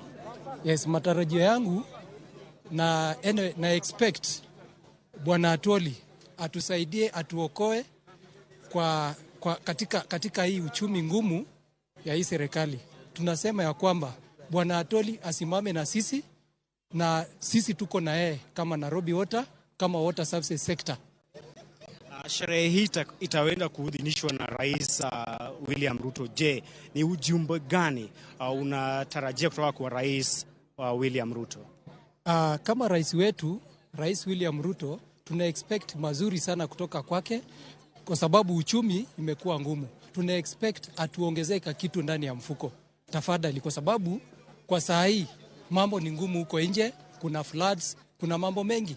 Katika hii siku leo ya celebration ya Labor Day, sisi kama wafanyakazi tunaomba atusikize na aangalie mwananchi wa chini. Asante sana. Cleophas Podan adwa kao pajo piny mondo giler kata jotich mondo giler anto kopogore kod weche mag medo gi osara. Gin weche mag mabene gidwanja jatend piny William Ruto kod Francis Atwoli olosie. Unaweza kutuambia tu unaitwa nani, na kando na mambo ya mshahara unataka serikali shughulikie mambo gani? Unaitwa nani tafadhali? Mimi naitwa Julius Sulwe. Hii siku ya leo mimi naifurahia sana kama mfanyikazi kwa hii nchi na mfanyikazi wa Nairobi Water. Mimi ile kitu napenda serikali tufanyie, ijali maslahi ya wafanyikazi wote, kwa sababu ni wakati wetu kutumikia serikali. Kando na mambo ya mshahara, ni masuala yapi pia unaona serikali inafaa izingatie na ishughulikie? Masuala inatakana izingatie kabisa ni kuangalia huyu mtu wa chini analindwa namna gani kikazi, ndio awe mtu wa kupatiana huduma sawa kwa Wakenya. Asante sana. Cleophas Mago, jotich mag Nairobi Waters, koro bathako kone bentiere jotich mamoko we adhi WASU, riwruok mar WASU bineni kae we akaw pat gin to kaw riwruok mar WASU gigeno jatend piny William Ruto kod Francis Atwoli kaachiel kod jatend migawo mar jotich Moses Kuria. En ote mane mag idhi miyo gi odiochieng' ma kawuono? Utaanza tu kutuambia unaitwa nani na unafanya kazi na shirika gani, na matarajio yako kuhusu siku ya leo ni gani? Mimi naitwa Rael Cheruto, nafanya Nairobi Water. Matarajio yako kuu siku ya leo ni gani? Kuongeza tu mshahara kidogo. Kidogo kama kiasi kipi? Kama 10%. 10%. Na je, katika shirika la Nairobi Waters ni changamoto yipi mnapitia ambao mngependa ishughulikiwe? Mimi nafanya upande wa siwa, na watu wamejenga way leaves, tunakuanga na shida sana kwa block siwa. Watu wamejenga way leaves sana kwa manyumba zao. So tuko na shida hiyo sana. Na upande wa drainage pia hakuna drainage, wamedaiwa drainage kwa siwa line. Asante sana. An koda rowere moko kakae binadon at least akaw patgi to gin kaka rowere. Ang'oma omiyo odiochieng' ma kawuono kata doko ni koth chwe to biro Uhuru Gardens. En ang'o momiyo uchopo nyaka kae kata doko ni koth chwe kendo geng'o ne jopiny moko chopo? Chako kod nyingi ting'isa ni jadak makanye. An gi nyinga iluonga ni Daniel Omwando, baba dogo. Atiyo e kambi mar United Aryan EPZ. Koro odiochieng' ma kawuono wabiro winjo kaka ker dhi wuoyo about uchumi mar Kenya gi salary mar be. Koro kata ne koth chwe to wakoni nyaka wachop wawinj gi to kaka dhi mbele. E kambi maru gin weche mag ka piny William Ruto kod kotu jagoro mar kotu Atuli owacho tidhi dok ka chunyi mor chunyi ni kod ilo. Mana komedo osara kendo madwano medo. Osara imedo nyaka pesa marom nade? Wadwaro kaka jatend piny machon Uhuru Kenyatta nomedo waga atamalo 12. Wan odwano ochorwe kata atamalo 15. Kata 20 konyalo. Erokamano Cleophas, kanyalo kawo paro mogik an kod miyo moro kakae aneno ka wang'e milre to adwani mondo kawe pach to ng'isa to en to ang'o momiyo kata doko ni koth chwe to obiro Uhuru Gardens. En ang'o mochune? Inyalo chako, unaitwa nani? Naitwa Frida Moranga. Nimeakirisha EPZ government. Nimekuja hapa matarajio yangu tuongezewe mshahara 10% and above. Hiyo ndio tunaomba rais wetu atuangalie sisi kama watu wa chini. Iwapo swala hilo halitashughulikiwa leo, utahisi vipi? Taishi vibaya juu gharama ya maisha imekuwa juu. Kila kitu imetaksiwa hadi kiperiti. Ukipachetia pesa zenye tunapata asitoshi. Tunakopa tena tunaongezea madeni ndio itoshe. Asante sana. Cleophas, mago moko kuom jotich magolo pachgi kendo gin geno maduong' ma jotich ni godiochieng' ma kawuono en ni osara omedgi kaluwore kod pek mar ngima ma oidho malo, kendo geno maduong' mar jotich en omedgi osara. Mabiro kata doko ni sirikal to ochung' kar tiende ni onge pesa ma idhi med jotich e kidienje mopogore opogore mag riwruoge mag jotich madwaro ni omedgi osara, kaka riwruok mar lakteche KMPDU. Gima kelo ng'anyo maduong' mar KMPDU en ni lakteche mag interns omi osara maromo shillings 260,000. Kata kamano sirikal osebedo ka wacho ni ok ginyal keto e tim winjruok ma kamano nikech onge mar pesa. Kata kamano jotich obiro kae kar rombgi kod dwaro achiel. Dwaro en ni omedgi osara. Warito ka jatend piny William Ruto biro winjo ywak ma jotich kose madhi na bedo lek.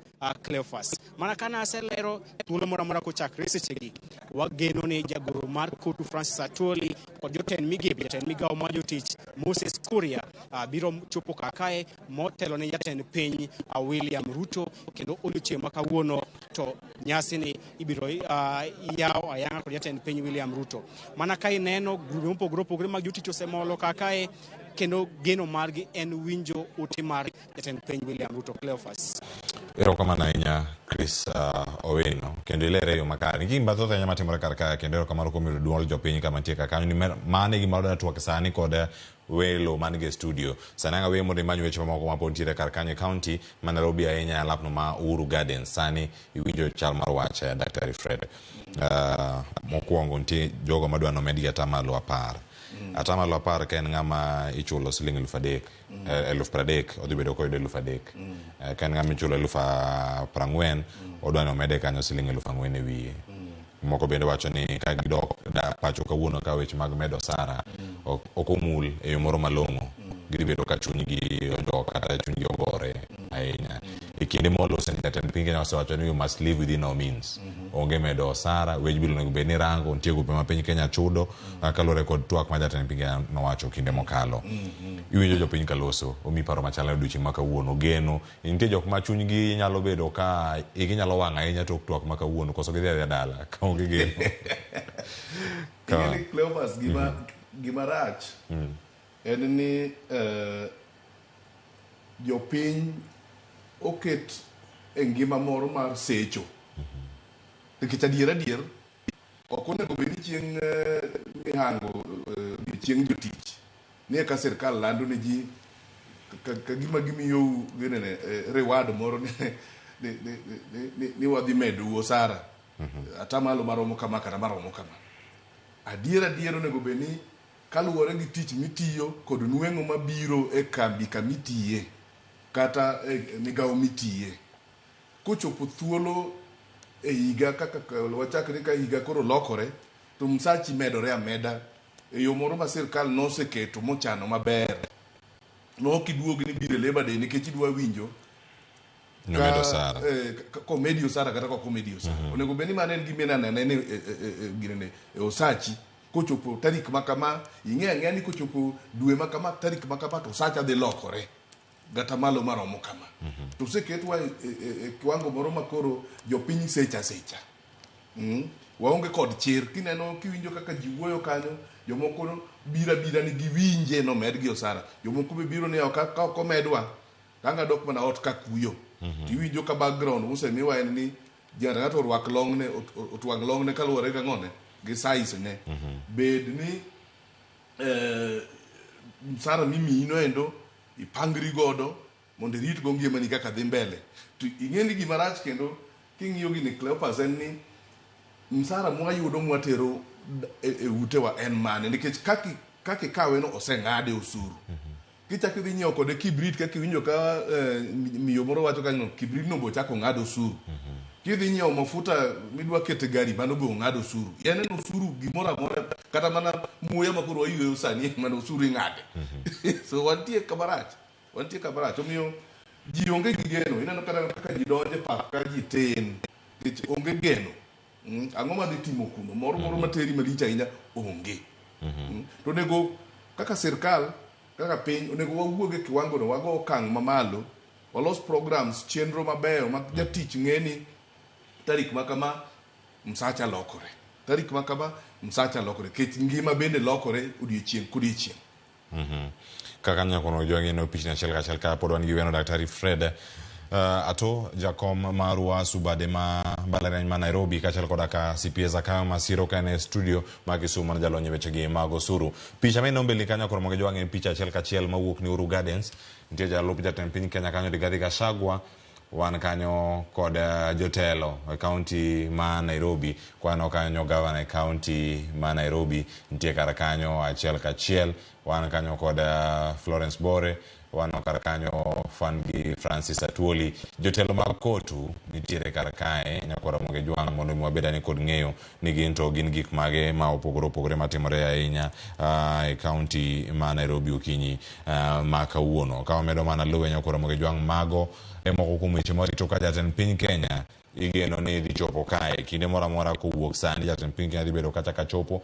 mondo wabeda ni kod ng'eyo arita already wageno kanyo ni ero kochopo kanyo kinde machuok ahinya sani wabedo koyudo achiel kachiel ni jatend piny Kenya chopo kae to bang'e wabai achiel kachiel kocha mondo mi wabeda ni kod ng'eyo ni ginto gin gik mage matimore e county ma Nairobi no mar Uru Gardens ne wasingo ni kanyo ni wakoni aneni jopiny to wacho nade Kristo weno sekonwa kanyo gima jopiny paro kata gima jopiny bende neno to koro sani welo bende lero nwa kar kane ginto giyude e yo machal nade mano kama bedo kodi kar kae mano kama bedo e thuolo manyime mar neno welo machopo mago mosechopo e podia malo kuro kaka gibedo kanyo kaka jotanyasi bende osechopo kanyo giritera mondo jatend piny Kenya ochopi to in bende nyakora mogo jona kori ni okwawe chien ni mare chenro ni wayaw ni thuolo mondo miwapachi ni neno kanyasi mara Labor odiochieng' ni maka wuon odiochieng' Labor Day ni ochalo nade kama intiere in kaka jatich indiko jok moko tich mopogore gichal nade mano ka gintiere kar kae wan gi jogo maneno sani nyakora moge jwang jatend piny Kenya ikona kanyo ni donjo Samuel Loseni e alap ma Uru Gardens kawaido pichni kwa chel kachiel anginegi kar kae to bang'e wayud thuolo mar tieko CPS akayo masiro kapok wawuok kata mondo mwadhi kama chielo kar ka nikech ng'eni banka twak ma jatend piny Kenya oserumo waduog mondo mwanone e yo makare iwinjo pach jopiny en ang'o madiwache wiye kanyo mapiyo kapok jatend piny Kenya okaw thuolo in gi dakika achiel mondo mitieki kata bang'e ang'o mabachi achiel kachiel nyaka Uru Gardens. Cleophas. Yes. Gima timre kiwinjo kaka jopiny wuoyo jopiny nigi geno nonego bed ni wacho ni gibiro chiko itgi geno malong'o to onge iwinjo gibiro chiko itgi lakini gima nyaka wang'e osuru ntie interdependence in taxation. Tiendani ya osuru moro depend kuom osuru moro. To sama for example idhi washinwane ya no med jatich osara. Tiendani ka responsibility tiketo kuom employer. Ka employer idwa no med jatich osara. Kony employer bende. Kik imed jatich osara ni wacho ni jatich omed osara to employer to kiketo ngima no bet mayot. Ka wuoyi ngima mayot haraka mar employer en niya duok cost of production piny mondo employer bende bed ni yuto mare timre nade ni malo. Ka yuto mare ni malo yot mondo bendo implement salary increment. Ka kiduoko cost of production piny tinyise no dhi omed jatich osara tamalo machalo kama ok bro timre. Koro nyaka wabed realistic in everything. Ero kama nyasi pia za kama masiro ngadi kanyo mondo miango chiu thuolo ageno ni kata tok twak mar jatend piny Kenya gigo mabecho mokelo jo piny kata gigo modalo se okinyi makawuono ango wabedi gi thuolo mar nono gi yo machuka enya kata tok ka twak mar jatend piny Kenya bende osirumo nyasi mabende bedo kaka timore nyakor moge jwang sandre na tera chel kachiel nyaka Uhuru Gardens welo poda tiego studio okinyi makawuono ango mi mathoth koten record mano sebedo kata ika nyinga Cleophas Oluoch poda ngwatudre tok twak madhi bedo kanyo Uhuru Gardens ikete karka podanga bedga kodwenda oriti masani.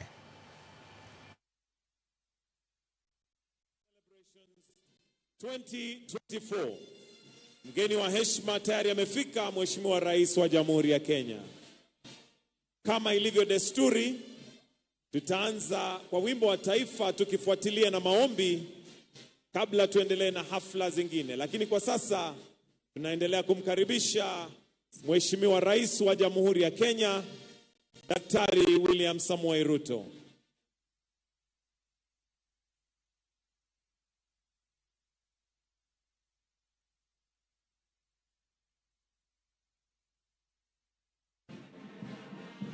Naomba sote tutulie. Kama kuna yeyote ameketi, sote tusimame ili tuanze na wimbo wa taifa.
Kwa heshima Mheshimiwa Rais, naomba tubaki tumesimama ili tuanze kwa maombi tukiongozwa na Sheikh Hassan akifuatiliwa na Archbishop Arthur Kitonga, founder Redeemed Gospel Church.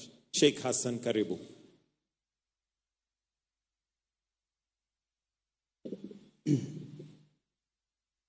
أعوذ بالله من الشيطان الرجيم. بسم الله الرحمن الرحيم. الحمد لله رب العالمين الرحمن الرحيم مالك يوم الدين. إياك نعبد وإياك نستعين. اهدنا الصراط المستقيم صراط الذين أنعمت عليهم غير المغضوب عليهم ولا الضالين آمين. Tunakuomba ewe Mola Mwenyezi Mungu ibariki nchi hii yetu ya Kenya na wabariki viongozi wetu, kiongozi na rais na makamu wake, na wabariki wafanyikazi wetu wote kwa jumla, na tunakuomba ewe Mola tubariki kwa hii mvua na neema unayotupea iwe yenye baraka na faida. Sallallahu alaihi wa sallam.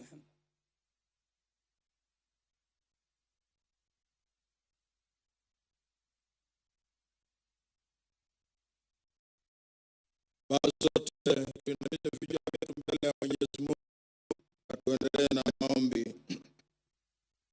Baba mtakatifu, katika jina la mwanao Yesu Kristo mwokozi wetu, twaja mbele zako Baba wakati huu ambaye ni wakati wa Labor Day ambaye inasherekewa kote duniani.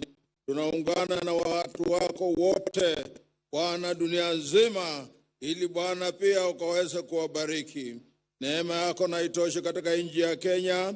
Tunakushukuru kwa uongozi mwema, tukiombea Bwana rais wetu His Excellency William Ruto na naibu wake His Excellency Rigathi Gachagua.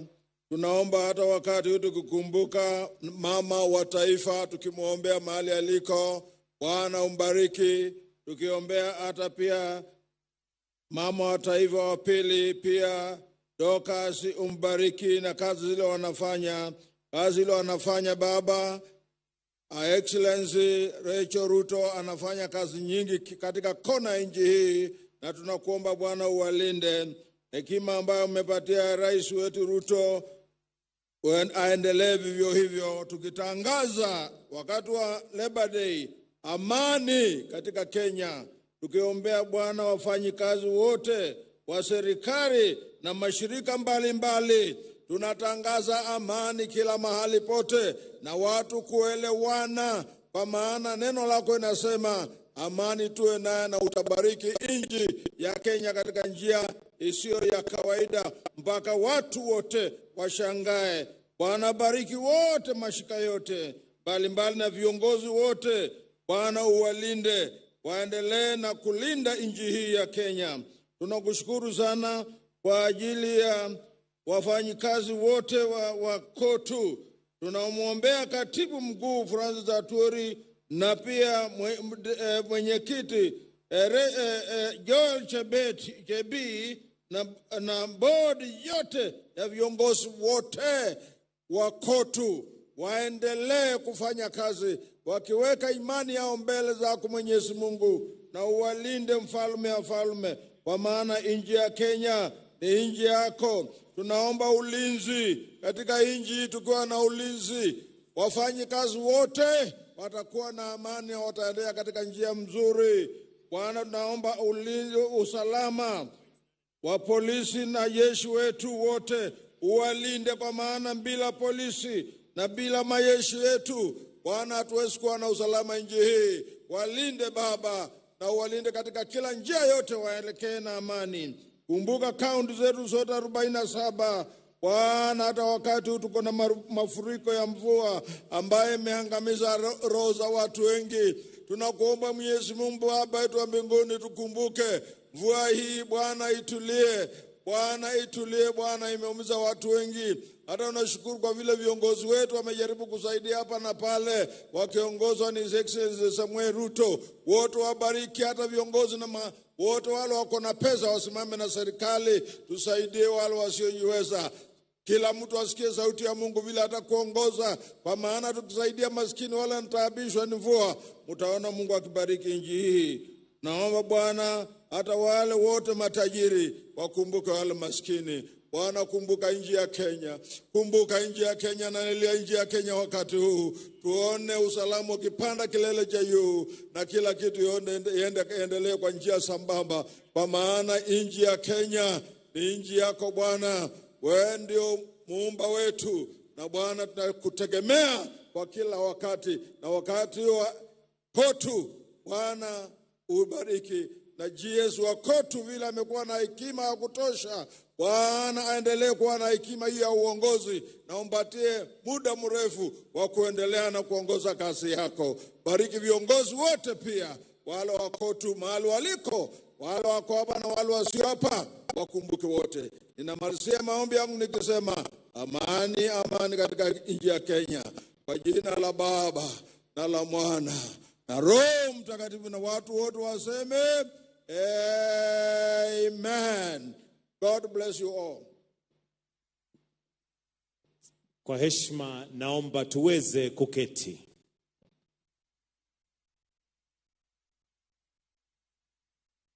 Mheshimiwa Daktari William Samoei Ruto, Rais wa Jamhuri ya Kenya na Amiri Jeshi Mkuu wa Majeshi ya Ulinzi, Mheshimiwa Naibu wa Rais Rigathi Gachagua, Waziri wa Leba, mawaziri, makatibu, Gavana wa eneo gatuzi la mji wa Nairobi, Mheshimiwa Johnson Sakaja, Katibu Mkuu wa Muungano wa Wafanyakazi ndugu Francis Atwoli, Mwenyekiti, Bodi ya Kitaifa, viongozi wa vyama vya wafanyakazi na sekta mbalimbali, wafanyakazi wote kwa ujumla, nikisha tambua itifaki na kuziheshimu, Mheshimiwa Rais, nikubalie niwaalike wafawidhi wenza kutoka Muungano wa Wafanyakazi kwa ruhusa yako waweze kutuletea gwaride la wafanyakazi na msafara wa magari. Karibu Mheshimiwa Rais.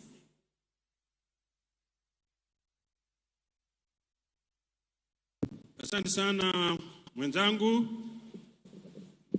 Rais wa taifa la Kenya, Your Excellency Samuel Ruto, wenzangu wote ambao wamekuja, Deputy President karibu, na wengine wote ambao wamekuja. Sasa ni wakati ambao tunajiandaa kuwaonyesha ni kazi gani tunafanya viwandani, na ningependa wale ambao wanasimamia msafara waanze kukuja mara moja, kwa sababu wakati sio wetu, mvua ni nyingi, na tunataka tuonyeshe ni kazi gani tunafanya viwandani. Tutakuwa kwa haraka kwa sababu wakati sio wetu, na tunataka tuhakikishe kila jambo ambalo tunafanya linatumika kwa muda unaofaa. Wale ambao wanasimamia msafara, tafadhali, tunaona mnasubaa, sijui mko wapi. Fanyeni haraka, watu waanze kupita. Tafadhali, haraka sana. Hatutakubali mtembee polepole. Ile bandi ambayo inaongoza itafanya quick march kidogo ili mfike hapa kwa haraka. Ni siku kubwa. Katibu mkuu ambaye ndugu Francis Atwoli ambaye anaongoza wafanyakazi ako pamoja na kiongozi wa nchi, na kiongozi wa nchi amevunja rekodi kwa sababu mkimuona amevaa kama mtu ambaye anatambua siku ya wafanyakazi. Amevaa papo ambayo ni ishara ya siku kuu na siku ambayo wafanyakazi wanasherekea. Hili ni jambo la maana sana, na rais unazidi kutuchanganya kabisa. Wewe uko haraka kwa fikira zako, na Mungu azidi kubariki, kwa sababu hilo jambo unafanya sio rais watu wengine kufikiria vile unavyofikiria, na Mungu azidi kukubariki. Asante sana. Tunafanya bidii tuone ya kwamba hili jambo tunafanya lifanyike kwa haraka, na tufanye kwa njia inayofaa, na tutafanya bidii ili tuone ya kwamba wale ambao wameruhusiwa na matajiri wao kuja hapa kwa siku ya leo wanapewa nafasi yao. Tafadhali mfanye haraka ili tuone ya kwamba karibu kila mtu ambaye amepewa nafasi na tajiri na ni mfanyakazi wakuje, tufanye haraka tupite mbele. Administration band ndio hawa wanakuja nao polepole, lakini tunaomba waweke quick march kidogo ili tuendelee na shughuli yetu ya siku ya leo. Na pia nashukuru wale wafanyakazi ambao wamejitokeza kwa wengi kuja kuungana na sisi ili kusherekea hii sikukuu yetu. Kwa sababu ni wakati wenu, lazima mdhihirishe. Licha ya mvua nyingi, naona mmekuja kwa idadi ambayo ni nzuri, na tunaomba tuwe watulivu. Tuwe watulivu kwa sababu tunataka tufanye hii kazi kwa haraka sana. na mtatembea kwa spidi kidogo kwa sababu hatuna wakati, ili tuweze kuona wenzetu ambao pia wamepewa ruhusa ya kuja kusherekea na sisi siku ya leo.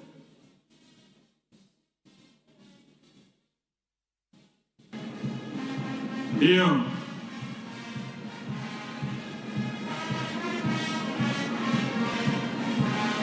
Siku yetu, siku kubwa, siku ambayo sisi wote huwa tunatambua haki za wafanyakazi. Maongezi yanaendelea kwa wale ambao wako na shida mbalimbali, na watahakikisha ya kwamba maongezi kati ya tajiri na wafanyakazi suluhisho linapatikana bila kwenda kwa mambo mengi. Wafanyakazi na matajiri lazima wawe na uelewano wa haraka sana.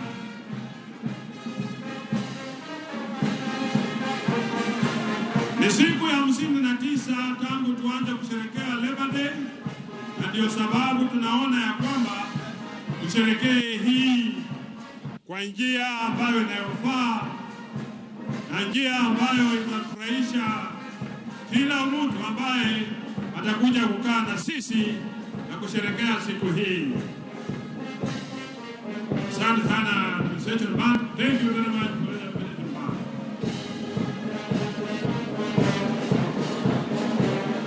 People with disability ambao wamechaguliwa na KOTU na wakazi wengine tunawatambua, na KOTU inatambua wa people with disability ili waweze kufanyia kazi pamoja.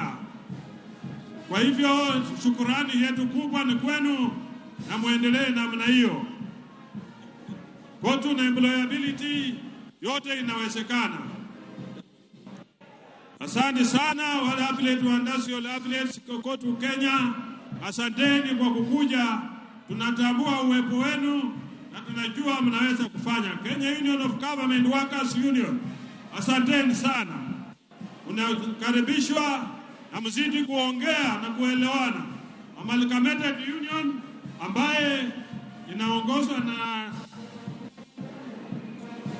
Madam Rose Mamo, asante sana. Asante sana kwa kuja kwenu. Kenya National Union of Teachers, ndugu William Oyu, walimu ni sauti. Walimu ni chombo ambacho kinaleta manufaa, akili kwa kila mtu, na kuhakikisha kila mtu anaelewa anachokifanya. Kenya Union of Domestic Hotels, Kudehia, ambaye inaongozwa na ndugu Albert Njeru, asanteni sana. High diplomatic workers of the pillars and everything of Kenya, asanteni sana kwa kuja kwenu. Ndugu Albert Njeru anachunga maslahi yenu.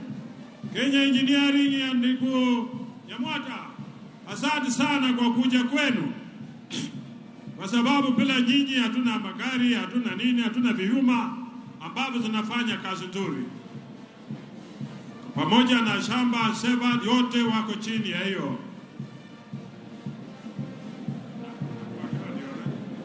Asanteni sana.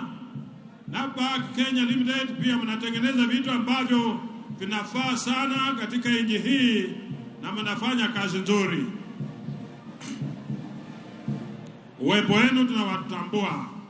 Nairobi City Waters ambaye inaongozwa na ndugu Kawaji, alafu iko ingine inaitwa Kuwasa. Wote tunawaweka pamoja mpaka muongee lugha ambayo anatetea mfanyakazi. Yote inawezekana kwa bidii yenu. Kenya National of Journalists, ndugu Eric Oduori ambaye niko na yeye hapa. Aende katibu mkuu wa hawa. Bata ambayo inaongeza na ndugu Maina pia iko hapo. Na kama wewe unadharau Bata, toa viatu kwa mkuu utembee chini leo tuone. Kwa maana hao ndio wanajua kitu gani kinaendelea. Tailors Textile and Workers Union inaongozwa na Reverend Joel Kandie Chebi ambaye ni mwenyekiti wa KOTU. Tunakushukuru sana na tunatambua kazi yenu nzuri ambayo mnafanya. Asante sana. Mahala Kimini, factories nyingi ambazo zinatengeneza vitu mbalimbali, manguo ambazo zinatoka nje ya nchi zinafukuzwa huko nje, na sisi tunasiti kuomba serikali iendelee kuwaunga mkono, kwa sababu ni watu ambao ni wa maana sana.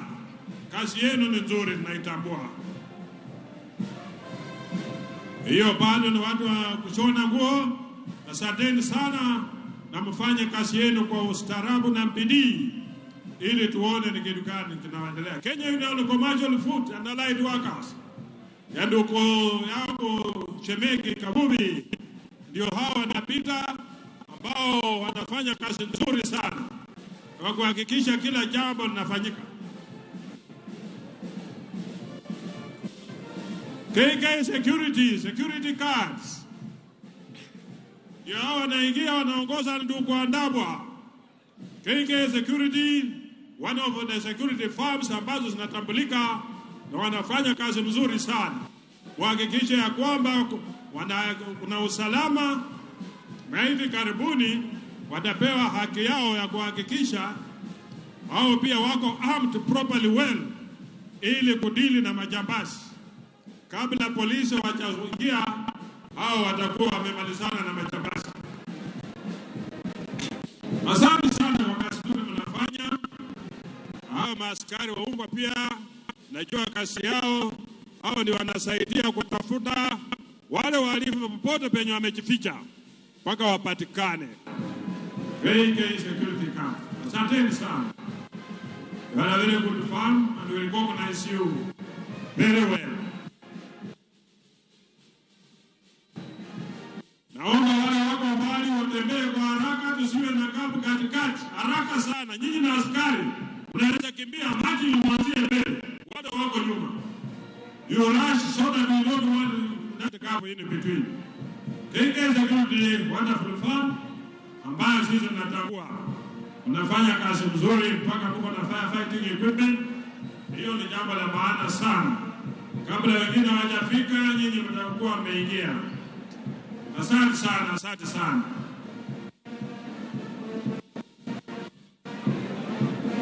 Wale wanaongoza ile msafara, tafadhali hiyo kapa hatutaki kuiona.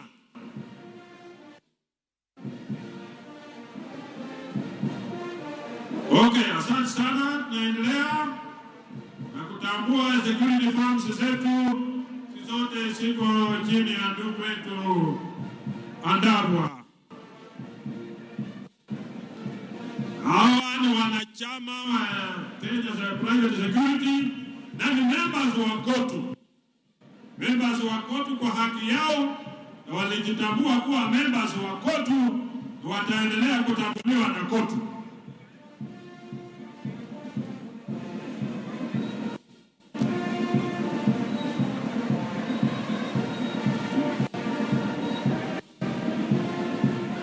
Naitwa 911.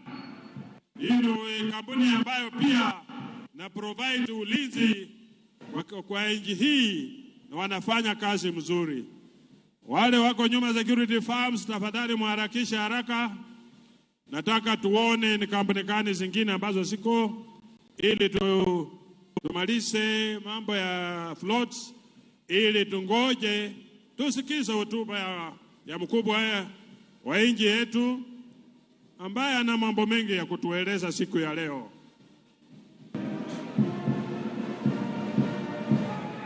Mambo ni mengi, nchi yetu imekumbwa na kazi mbalimbali, lakini rais amesimama nao, ambalo ni jambo la maana sana.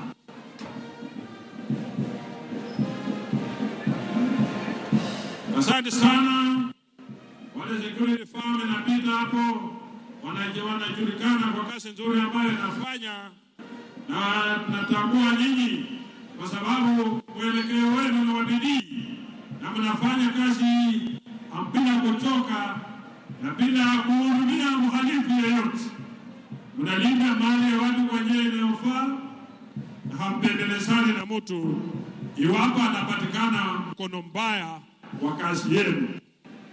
Inaitwa Securix. Securix, one of the firms ambazo zinatambulika kwa kazi nzuri ambao wanafanya. Fanye kazi kwa bidii, muwe waaminifu, chunge mali ya customer wenu vizuri, ili msije kupata kazi ambazo mnatakiwa kufanya. Bidii yenu ndio itawapa kazi nzuri. SGR, one of the strong farms, ambayo inaongozwa kwa njia iliyofaa, njia ya ustaarabu, njia ya ustedi, watu ambao wanaelewa kazi yao, hawabahatishi hata kidogo, kwa sababu kazi yao ni kulinda mfugo wao, kulinda mali yao, kulinda kila kitu yao, ambao wameandikwa kufanya hiyo kazi. Na ikiwa unataka kuwajaribu, enda ofisi yao na utapata huduma nzuri sana, na utaangaliwa kwa njia inayofaa. Ni farm ambayo ni kampuni kubwa ambayo inasimamia mambo ya wafanyakazi, na imebarikiwa kwa sababu hawalegezi hata kidogo kazini kwao. Watu wazuri, hiyo the persons wanapitisha jambo lolote ambalo wanataka wakufanyia, watakufanyia kwa njia ya busara na njia ya heshima. Kazi yao ni nzuri, natambua. Wote hao wanachama wa Kenya Private Security na pia wanachama wa KOTU, kwa hiari, sio kwa lazima.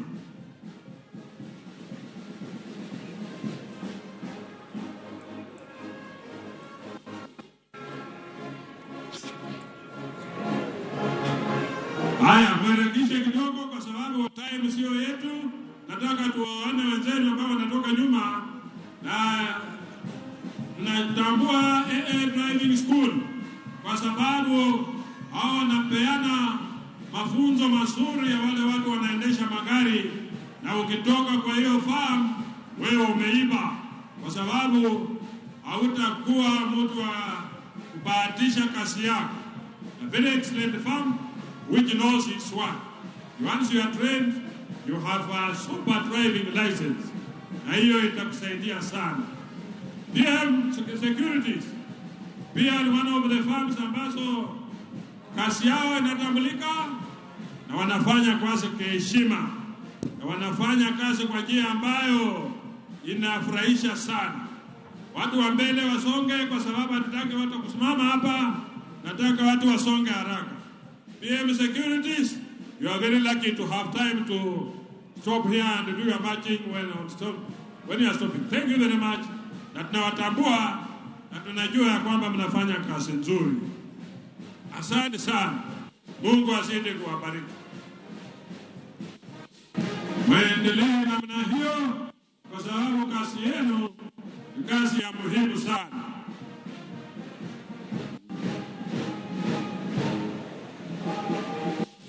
Haya, wengine wanasuta haraka haraka, tutaki kucheleweka wakati. G4S, one of the security firms ambayo inatambulika internationally na pia hapa locally. G4S ni one of the firms ambayo ukiwapatia contract watafanya kazi yao kwa bidii na kwa njia ambayo hata wewe ambao umewapa contract utafurahia, kwa sababu hawana shida yoyote. Wanaripoti kazini kwa watu unaotakikana, na wanafanya kazi yao kwa njia ambayo inafurahisha sana. Nzuri sana kupeleka mabarua nini, kazi mingi. Watu wanafanya kazi na watu wa mabenki kuhakikisha pesa ambazo wanapeana escort zinafika mahali ambapo inatakikana. Haya, tusonge haraka, tusonge haraka.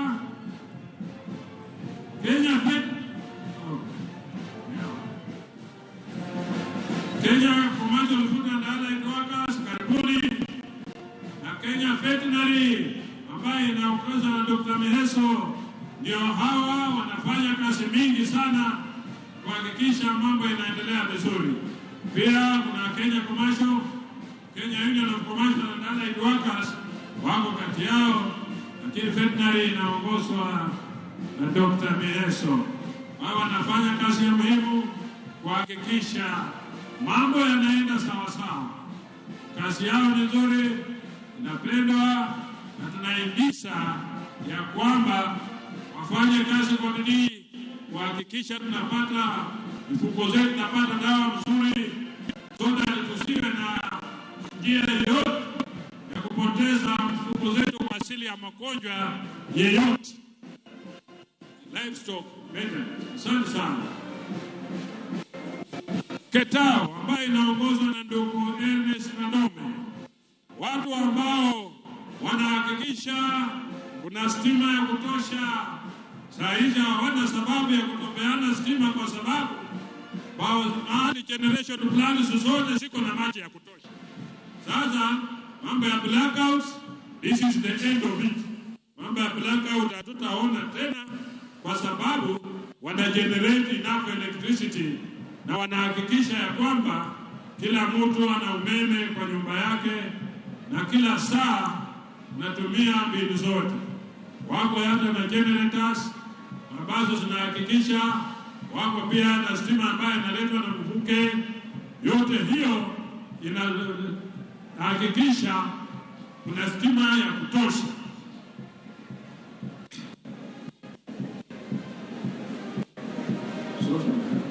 Social Health Authority ya hao pia wanapita, wanahakikisha ya kwamba kuna usafi na usalama kati ya watu wa Kenya wote, na wanalinda kuhakikisha mambo inaendelea vizuri.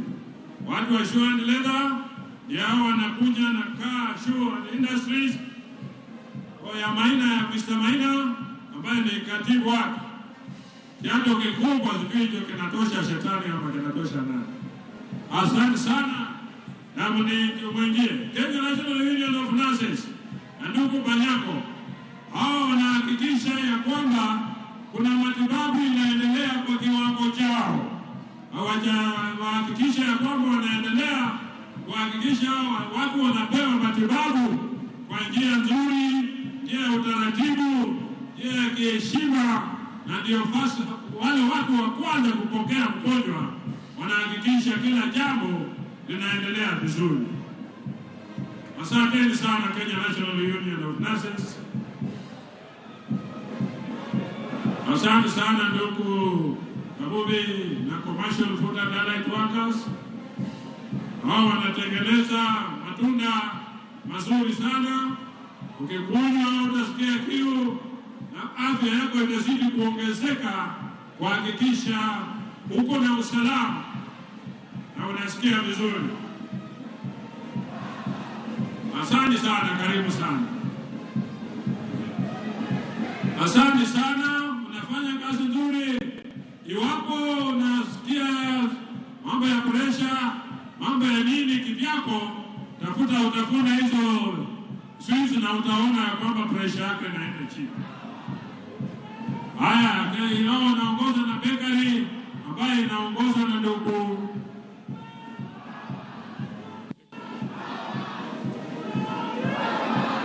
asante sana ndugu wa bakeries.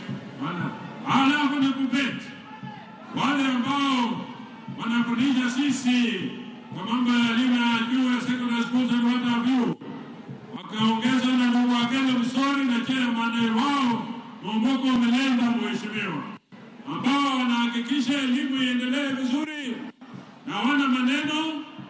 Wakitaka maongezi yao wanaenda wanakaa na tajiri wao na wanaongea mambo yao wanamaliza.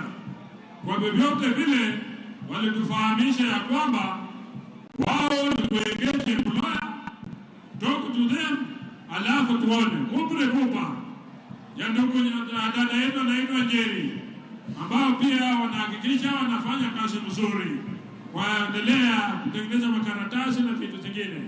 Hotel and Allied Workers Union ya ndugu Asaba, watu wazuri ambao wanahakikisha ukienda kwa hoteli unakula chakula mzuri ambayo unahakikisha iko sawa. Na hao ni wafanyakazi domestic workers ambao wanasema ya kwamba wanataka haki yao, sheria yao iwe ratified ili wapate haki yao vile inavyotakikana. Happy Labor Day, Heda, asante sana. Stella International ambao pia kazi yao ni nzuri na wanafanya mambo mazuri kuhakikisha nchi yetu haibaki nyuma. Haya watu wamekuwa tunasonga mbele, msisimame tafadhali, wenzetu ni wengi, tusonge mbele ili tuhakikishe kila mtu ambaye ameajiriwa amepewa nafasi na tajiri wake anapita hapa mbele. Asanteni sana, mnafanya kazi nzuri ya kutengeneza manguo, na sisi kuambia ya kwamba muhakikishe kazi nzuri inafanya. Kiwi, watu wa rangi ambao wanaongezwa wanatengeneza rangi, na kila mtu anajua umuhimu wa kiwi. Kama wewe hujajua umuhimu wa kiwi, utakuwa labda ni mtu umesaliwa jana, lakini kesho utajua umuhimu wake.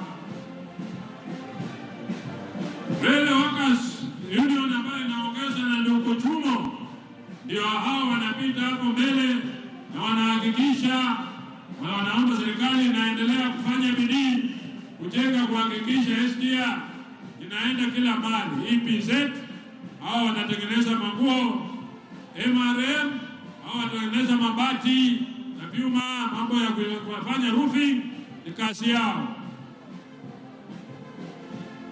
Kenya hiyo recovery bureau ambao wanafanya kazi nzuri kuhakikisha mambo yao pia inaendelea vizuri. Watu wa nguo pia ndio hao wanahakikisha Royal Garments wanatengeneza mambo mzuri, inaongozwa na Reverend Joel Kanyechevi ambaye ni chairman general wa koti. Nashukuru sana kwa kazi nzuri ambayo mnafanya.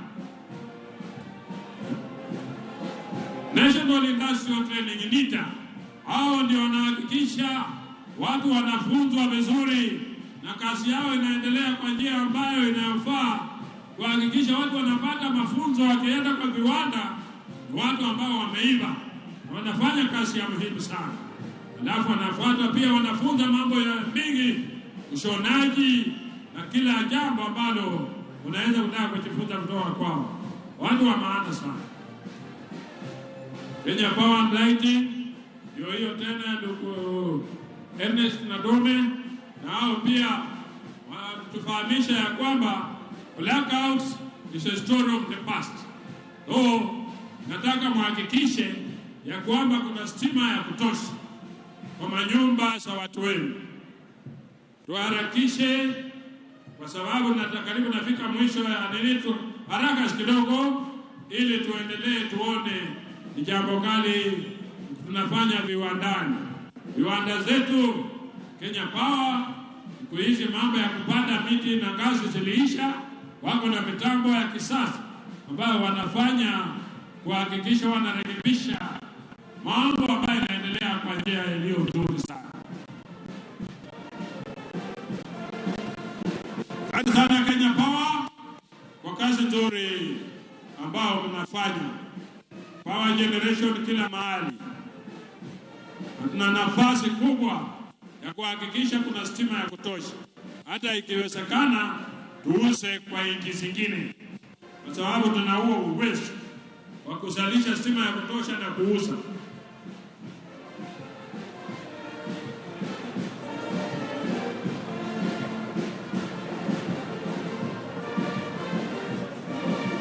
Na wale ambao wamaanisha kumwonyesha display narudi kwa uwanja, kwa sababu na muhimu sana ni kusikiliza hotuba ya mkubwa wetu Bwana Francis Atwoli, waziri wa leba, na kumalizia yote rais wa nchi yetu ambaye amedhihirisha mfanyakazi namba 1 siku ya leo.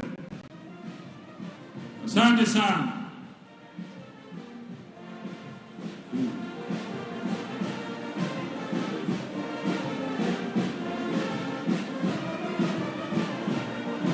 Asante sana Recycle, hawa nahakikisha ya kwamba hakuna chochote ambacho kinaenda nasemekana hakinafaa kazi. Wanatengeneza vitu kutoka kwa yale ambayo unafikiria haina maana, lakini wanaproduce vitu vizuri, toilet papers, na kila siku wanahakikisha hakuna makaratasi yoyote ambayo inaweza kutupwa bali ina mahali ambapo inaweza kutumika kwa nchi yetu hii. Shukrani sana. Mungu azidi kuwabariki na muendelee na kazi nzuri. Wanafanywa na Chandaria, kampuni ya Chandaria ambayo inahusika na utengenezaji wa hizo vitu zote. Mnafanya kazi nzuri na mnafanya Kenya inajulikana ya kwamba hakuna wastage yoyote. Na hakikisha na produce pamoja na sabuni nzuri ya kuosha mikono na vitu zingine. So kuna next time watu ambao wanatengenezaji wa nguo chini ya ndugu yetu Reverend Joel Kandi, kazi nzuri mnafanya. Asanteni sana. Mungu azidi kuwapa maarifa na kutengeneza hata vitu zingine nyingi ambazo kila mtu atafurahia. Sunflower Textile. Asante sana. Karibuni sana, na nyinyi ni watu wa nguvu na tunawapenda.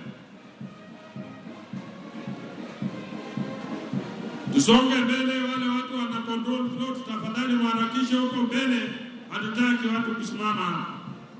Tafadhali kama umemaliza kupita hapa, songa kwa haraka ili watu wengine wapate nafasi ya kupita. Asante sana.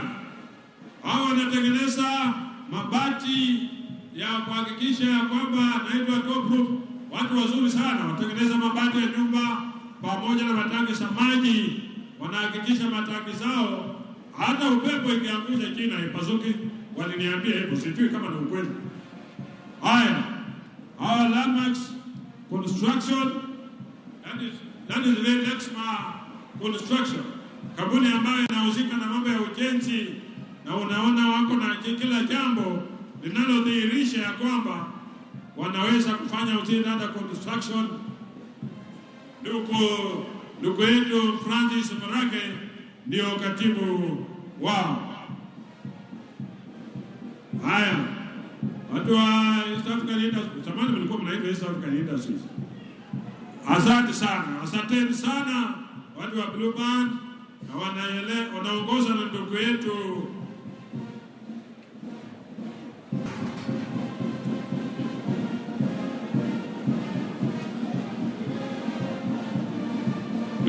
huko, ndio anasimamia mambo ya kutengeneza vyakula kama hizo, na ni kazi nzuri sana anafanya.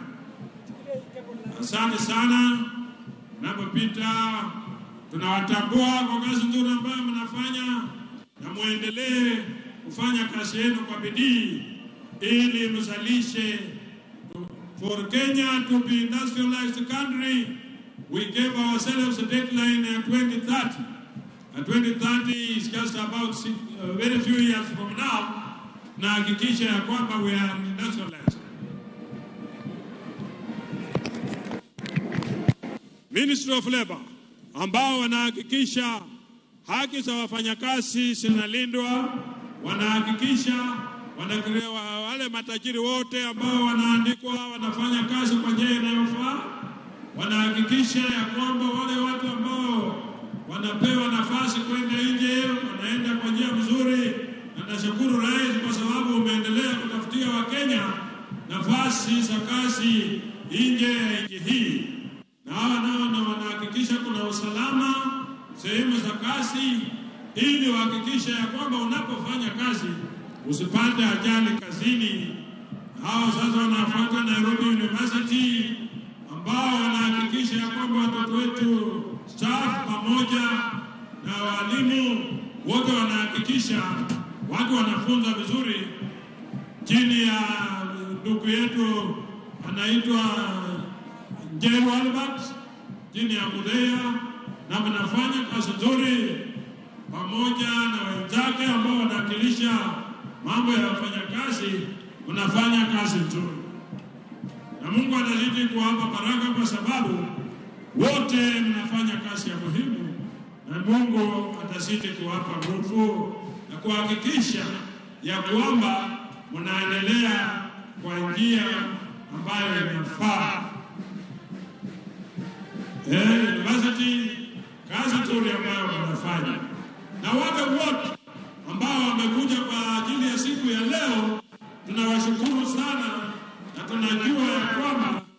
mtakuzidi kutupa kazi nzuri na kila jambo litafanyika kwa njia inayofaa. Asante sana mtukufu rais, na kukabidhi nafasi kwa ndugu yangu ili tuendelee na mambo ambayo inafuata. Otherwise, asanteni sana kwa uvumilivu wenu na asante kwa yote. Thank you very much and may God bless you. Tupongeze msafara wetu unapomalizika.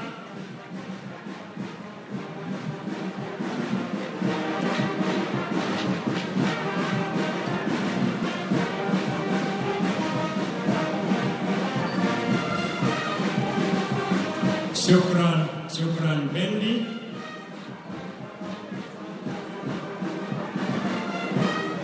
Asante. Ningependa kumshukuru Mheshimiwa Rais, mgeni wetu rasmi, kwa kutukubalia tuwe na gwaride la wafanyakazi na msafara wa magari.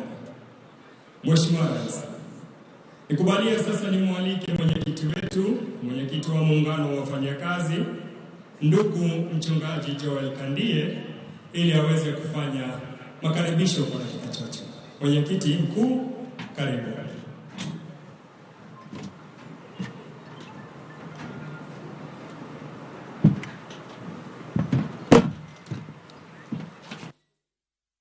Mheshimiwa Rais wa Jamhuri ya Kenya, Excellency Dr. William Samoei Ruto, Katibu Mkuu wa KOTU Dr. Francis Atwoli, and our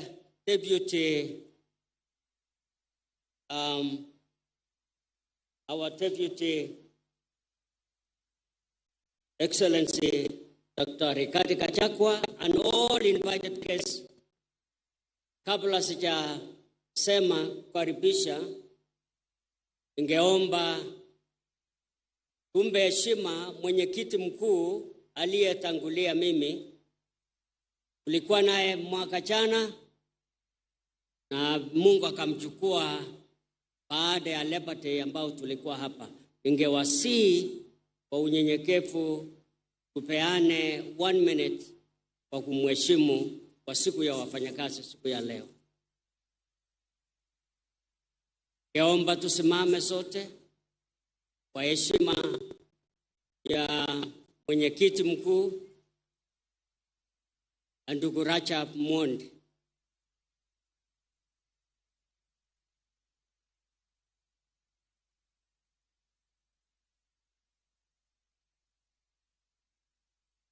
Asante, Your Excellency. So, Your Excellency, the President of the Republic of Kenya and Commander-in-Chief of Defense Forces, Dr. William Samoei Ruto, Your Excellency, Deputy President, Honorable Rigathi Gachagua, the Cabinet Secretary, Minister of Labor and Social Protection, Honorable Florence Bore, the Principal Minister of Labor and Social Protection, State Department for Labor, Honorable Shadrach Mwangolo Mwadime, the Principal Secretary, Minister of Labor and Social Protection, State Department, Social Protection and Senior Citizen Affairs, Honorable Joseph Mokosi Modari, and other Principal Secretaries. Your Excellency, yangu ni kuwakaribisha. Asante maana umefika leo hii. Na mimi naona yule akiwa na macho, aliye na macho haambiwi. Wewe vile vile umeweka kala yetu ile ya papo. Kwa hivyo tunashukuru kwa hiyo, Mheshimiwa Rais. Umekuwa pamoja nasi. Na vile vile umefanya vizuri kuja siku ya leo. Mimi najua katibu atasema yake na yangu nitaweka iwe fupi sana, si kwa sababu niko mfupi, lakini ni kwa sababu ya saa. Kwa hivyo karibuni Mheshimiwa. Vile vile ninashukuru pia sasa Gavana. Kwa hiyo asanteni sana kwa kufika wafanyakazi. Director of Federation of Kenya Employers and Vice President Ndugu Macharia na wengine wengi, kwa sababu ya saa na kwa sababu ya mvua, mimi nataka kukoma hapa nikisema asanteni sana na asante sana na timu yako ya serikali na wafanyakazi na employers. Mungu awabariki kwa hii sherehe, na vile vile katibu mkuu, tunashukuru kwa kazi ile yote umefanya, and may God bless you ninaposimama hapo. Asante.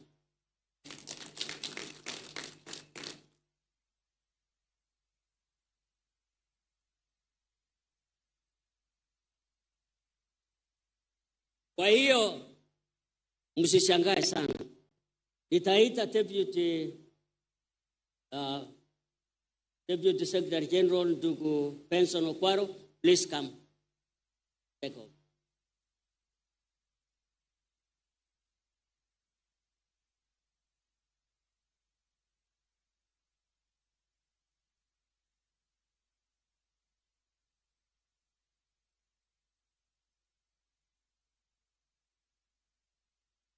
Mheshimiwa Rais, nafasi nitaomba nimwalike gavana wetu aweze kuzungumza kwa machache. Welcome, Governor.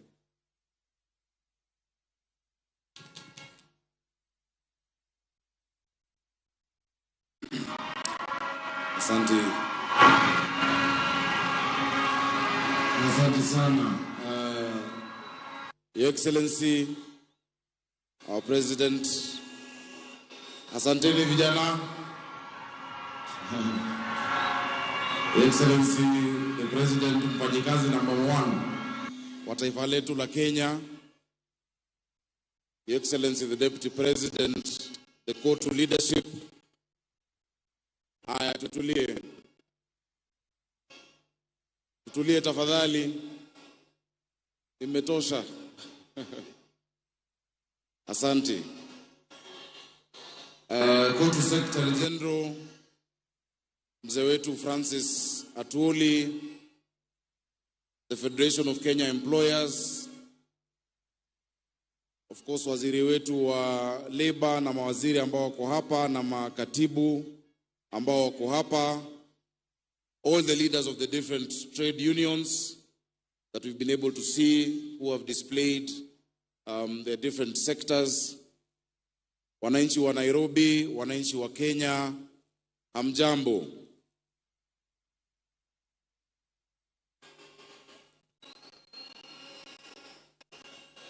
Asante. Tusalimiane kwa hewa vijana na wananchi wetu. Akina mama tunawaona, wafanyikazi tunawaona. Asanteni kwa kuja despite mvua ambayo imekuwa leo hii. Because Labor Day is an important day. Your Excellency, we've always said that the history of this country can never be written without a whole chapter dedicated to the labor movement of the Republic of Kenya and to the different efforts over the years that they made towards our liberation and towards the democratization of our country.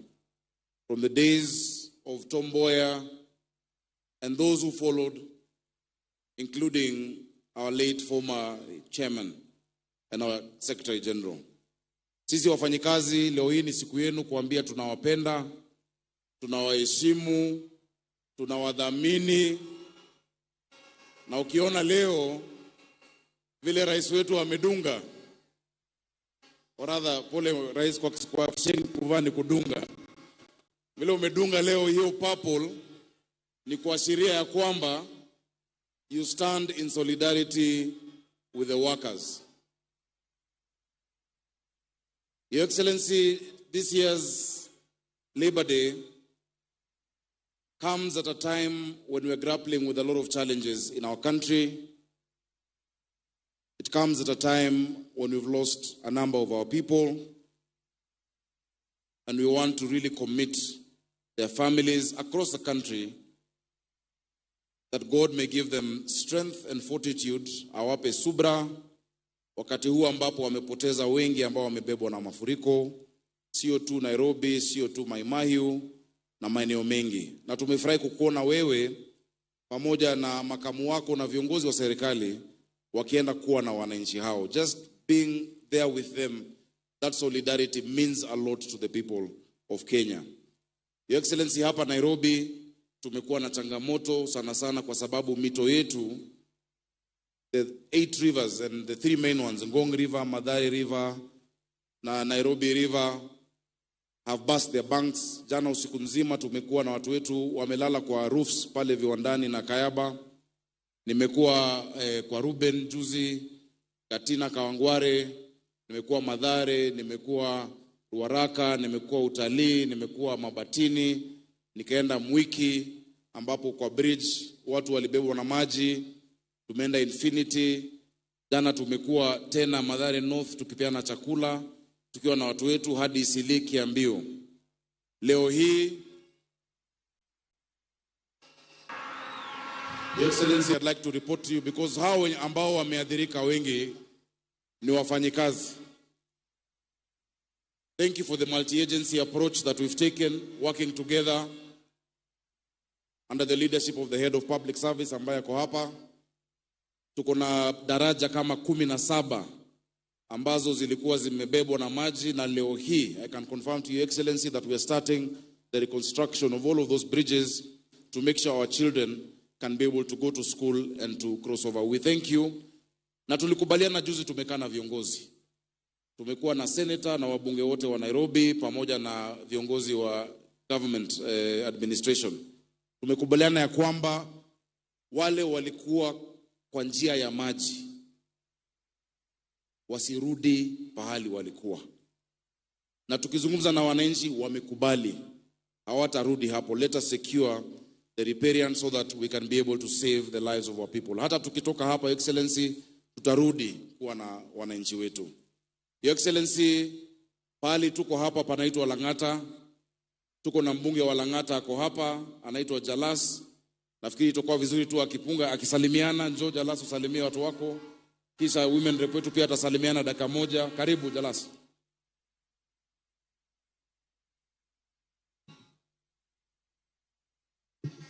Thank you so much, Your Excellency, the President, our Deputy President, all protocols observed. Watu wafanyikazi wote, karibuni sana ndani ya Lang'ata. Sisi tunawakaribisha. Anytime kuna function hapa, Mheshimiwa Rais umekuwa na sisi na kusimama na wafanyikazi wengi. Hapa kwetu pia kwa watu wameathiriwa kwa sababu ndio tuko na Nairobi Dam, na tunafanya kazi pamoja na governor kuhakikisha kuwa kila mmoja ambaye ameathiriwa anapata makazi, pahali pa kukaa na pia supply ya chakula. Katika huu wakati mgumu, sisi kama viongozi tunachukua nafasi kuhakikishia kuwa tutakuwa na nyinyi na kufanya kazi pamoja. Asante sana Mheshimiwa Rais. Thank you. Asante, tupigie Jalas makofi. Madam Mama County, Esther Passaris, you also look resplendent in purple. Please come. Say hi to your people. Your Excellency, the President of the Republic of Kenya, William Samoei Ruto, the Deputy President, Rigathi Gachagua, the CS of Labour, Florence Bore, the President of KOTU, Francis Atwoli, all protocols observed. Happy Labour Day. Wananchi hamjambo. Your Excellency, as a member of the Housing Committee, I want to make an appeal. You know, it's very rare that we get an opportunity to make an appeal on behalf of workers. Majority of the employees of this country are the civil servants. It recently came to my awareness that when we have social houses, the price for civil servants is double, and yet the houses are exactly identical. I would have thought that if we're going to charge the civil servants more, the houses would have been slightly better. But to come up with 100% price double for the civil servants, I think now that they are taxed for housing, we should have a consideration. I was told that this is something that has to be done by executive order, and I'd really like you to appeal to you to look into the plight of civil servants, because they all want to own houses. We've put 30% for institutions, and it's a bit tough to see them pay double the price of social housing. Thank you. Happy Labor Day. Asante sana. Your Excellency, the disaster that has befallen us in this country, I think the public now appreciate even more the efforts you're making towards affordable housing. Hawa wapangaji wengi hawangetaka kuishi hapo kwa maji, kulipa 2,000, 3,000. We appreciate the need for that affordable housing in Nairobi, and we support you and we'll work with you together to make sure that is done. Your Excellency, Mheshimiwa Jalasa has mentioned Nairobi Dam. Of course, tumetuma warma pia waangalie, because we might need to evacuate further. We've evacuated today in Kangemi Dam, just to prevent a crisis like what we've seen in Mai Mahiu. We may need to evacuate. And Your Excellency, we may need to consider again what we do with our schools. Tunafurahi ya kwamba katika zile kambi zote zilikuwa 30, saa hizi zimebaki 10 ambazo ziko Nairobi. Watu wetu wanapata chakula kila siku kutoka zile jikoni ambazo ulizindua za Dish na County, wanapata chakula moto, lunch, wanapata dinner, na hatutaki wakae hapo milele. Your Excellency, we want to see that resettlement over there is going on. Allow me just to recognize one category of workers, Your Excellency, who, if they were not working in Nairobi, the effects of these rains would have been worse. Your Excellency, tuko na vijana 3,500 wa Green Army who every day are unclogging our drainages, unclogging our ile uchafu ambayo iko kwa mabarabara. Kama tungekuwa na Green Army, it would have been much worse. It would have been much worse. In fact, last year wakati wa El Nino ambayo ilikuwa ya kawaida kwa barabara, hakukufurika Nairobi. It's just that this time the sheer quantity has made the rivers swell, and that is why we have the problems along the river areas, and those are along the slum areas. Jameni, watu wa Nairobi tunawaomba tusirudi pahali ambapo tumetoka na pahali ambapo manyumba zetu zimebebwa na maji. We are organizing, we are working with the president and the government to make sure we resettle you. Nikimalizia, Your Excellency, baba yangu anaitwa Francis Atwoli. Juzi nilimuona kwa kanisa. Normally we have a service on the last Sunday of April. Na hiyo service huwa ni inafanywa kule St. Joseph's, a church with rich history. I explained that history last year. Unfortunately, I couldn't join wafanyikazi kwa sababu tulikuwa Office of the President under the chairmanship of Head of Public Service in a long meeting addressing the crisis, or rather the challenges we are in. Lakini Papa Francis Atwoli, niliona ukisema unasikia uchungu. Ulisema unasikia uchungu sana ukiona mtoto wako governor akipigwa ama akitajwa. Ningependa kukuambia Papa,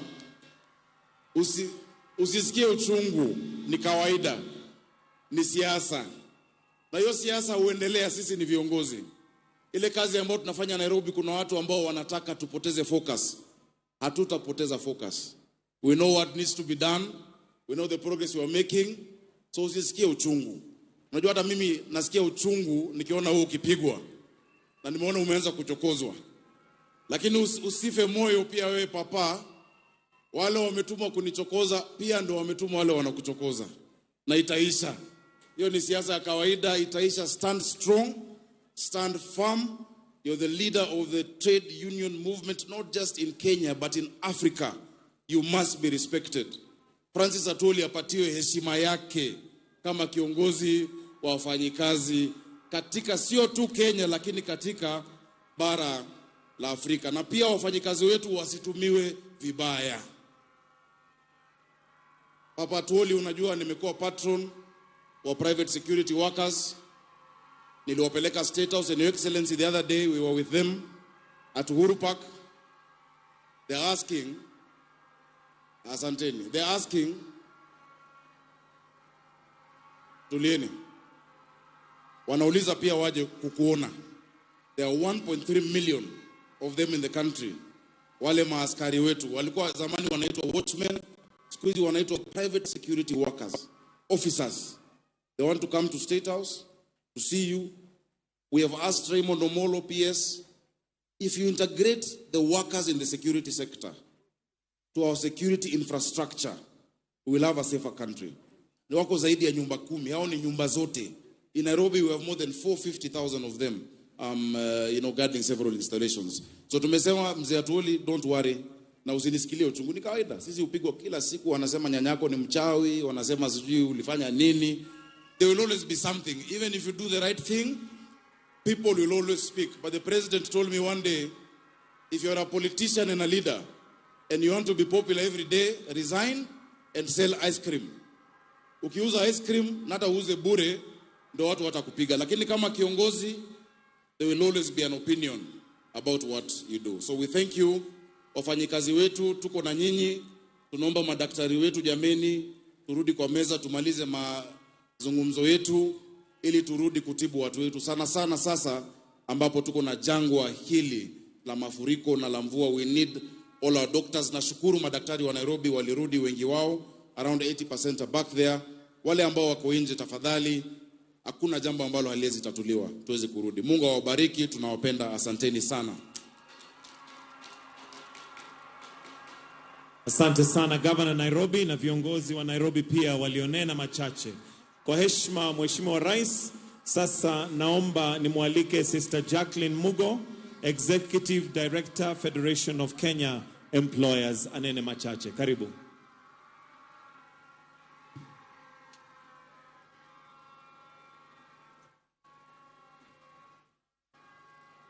Your Excellency, William Ruto, President and Commander-in-Chief of the Defense Forces of the Republic of Kenya, Your Excellency Rigathi Gachagua, the Deputy President of the Republic of Kenya, Your Excellencies, the Ambassadors and High Commissioners present, Governor Johnston Sakaja, the Governor of Nairobi, and all governors present, the Cabinet Secretary for Labor, Honorable Florence Bore, Honorable Cabinet Secretary is present, Principal Secretary is present, Dr. Francis Atuoli, the Secretary General of COTU, members of the Management Board of the Federation of Kenya Employers, led by our National Vice President, Mr. Macharia, senior government officials, and various leaders from the labor movement present. I greet you all this morning on this occasion of National Labor Day. Your Excellency, allow me to start by thanking you sincerely for gracing our day today and in workers' colors. Now, that means employers have to find a color which we will wear on the day you will come to commune with us. As we gather to celebrate the invaluable contributions of workers and employers, we also reflect on a crucial theme that resonates deeply with our collective future, the theme chosen by COTU. Kenyan workers stand for advanced information technology training to drive our digital economy. This theme underscores the pivotal role of skilled and empowered workers in harnessing the potential of advanced information technology to propel our nation's digital transformation and economic growth. As the saying goes, the future belongs to the prepared. The important issue is not what the future holds for us, but how prepared we are for that future. The World Economic Report, released on the 16th of April this year, indicates that slowdown in total factor productivity, increased misallocation of capital and labor between firms within sectors, demographic pressures, and a slowdown in private capital formation as the key challenges facing the world economy today. Depending on how you look at them, these challenges also present unique opportunities that we can tap into to take our country to the next level. Improving our productivity at macro and micro level is something we should focus on if we are to remain competitive as a country. I know this is not a topic that Francis likes, but we need to talk about it. It is time that we took significant steps towards increasing our productivity. Let me now talk a little about our demographics. The figures that we have indicate that nearly 2 in every 3 new entrants into the global workforce over the medium term will come from India and Sub-Saharan Africa, our part of the world. The developed economies and China will struggle with the effect of an aging population. The global imbalance in labor supply also points to the importance of migrant workers for advanced economies and labor migration, especially for India and Sub-Saharan Africa. So, Your Excellency, employers support your efforts in advocating for well-regulated labor migration. We need to improve both our skill systems and labor migration policies to ensure that our people who migrate to work can compete for high income and quality jobs. Another reality is that whereas the labor force participation rates are projected to decrease in advanced and high-income middle economies, low-income countries such as ours are expected to experience a sharp rise, 2.1% growth in labor supply. This highlights the need for Africa to focus on job creation to translate this supply growth into employment. We need to focus on programs that spur growth of job-rich sectors such as manufacturing, agriculture, tourism, and hospitality, among others. We also need to support our enterprises to expand and create employment for our people. Your Excellency, for us to create a labor market environment that supports business growth and employment creation, 3 key actions are needed. And the first one is strengthening social dialogue and tripartism. Collaborative engagements between government, employers, and workers' representatives is not just ideal, it is a practical necessity for fostering mutual understanding, resolving industrial disputes amicably, and creating work environments that are conducive to productivity and workers' well-being. I want to appeal to the government and the doctors to give social dialogue a chance to resolve the ongoing strike by the doctors to alleviate the suffering of Kenyans. When all stakeholders come to the table with a willingness to listen, to learn, and to compromise when necessary, it paves the way for sustainable solutions that benefits everyone involved, and we get win-win solutions. So, Your Excellency, we are looking to you to help us resolve this national huge challenge. Social dialogue is effective when we create and support institutions of social dialogue, both at national and enterprise level. For example, we need strong labor sector bodies such as the National Labor Board, Wages Council, and enterprise level committees. Your Excellency, these last few days, I've heard the Secretary General of KOTU pushing for a general wage increase or saying he'll push for a general wage increase. And I understand where he's coming from because the workers are struggling with a reduction in their take-home pay. But the reality is that there is no legal framework that supports general wage increases in Kenya. This, in fact, would negate freedom of enterprise. The determination of wage review beyond the minimum wages that we often discuss, which are set by the state, is done through negotiation of collective bargaining agreements or at employment contract level. So I do implore us all as labor sector leaders and as a country to delink wage adjustments, including statutory minimum wages, from the National Labor Day celebrations, and to allow these institutions to do their work, to deliberate, and to advise the government. As of today, it is unfortunate that no minimum wage council has met to deliberate and advise on the minimum wage adjustments as required by law. Therefore, any call to adjust minimum wages without following the laid-down procedures and law undermines social dialogue and tripartism. I also want to put in a word for respecting the independence of trade unions and employers' organizations. These institutions play a crucial role in the labor sector and have done so since independence. Trade unions and employers' organizations are fundamental to harmonious labor relations, and they support the upholding of the rights of both workers and employers and the promotion of fair labor practices. So I would appeal for support and recognition of the role that these bodies play. Lastly, Your Excellency, I want to appeal for support and protection of business. I want to highlight the critical importance of this because I believe that our businesses are the backbone of our economy alongside the workers who do the work, and they are the pillar of our society.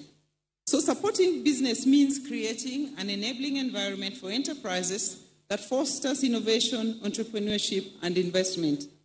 This includes providing access to capital, promoting market competitiveness, streamlining regulatory processes, and offering incentives for growth and expansion. By supporting businesses, we create a ripple effect of economic opportunities that benefit workers and their families. Your Excellency, in my engagement with various members of the Federation of Kenya Employers, their request to the government is simple. They need a stable, predictable, and simple regulatory framework that will enable their businesses to cope and to grow. This regulatory framework should also support informal businesses because we know we have a huge informal sector, and these should become more productive, should have access to regional and international markets, improve on their skills, and acquire modern technology and equipment in their production to boost the economy, which is also in line with the theme we are discussing today. As I conclude, Your Excellency, I want to celebrate the hard work and dedication of workers and employers across all sectors and the role played by your government in enabling us to play this role. We want to reaffirm our commitment to the development of a harmonious and efficient labor market and to nation building. I believe that together we can build a more inclusive, equitable, and prosperous future for us all. Thank you very much, and happy Labor Day to you all.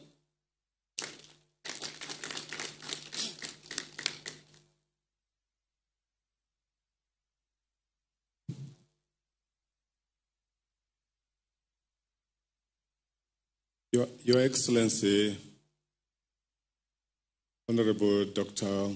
William Samoei Ruto, the President of the Republic of Kenya, Your Excellency, Ndugu Rigathi Gachagua, the Deputy President of the Republic of Kenya, CS Labor, Cabinet Secretary present here today, Permanent Secretaries, all other invited guests, ladies and gentlemen, mine is going to be a very simple duty, and that is to invite my Secretary General, Dr. Francis Atwoli, who is my boss, my age mate, to come and address this congregation. Karibu, brother.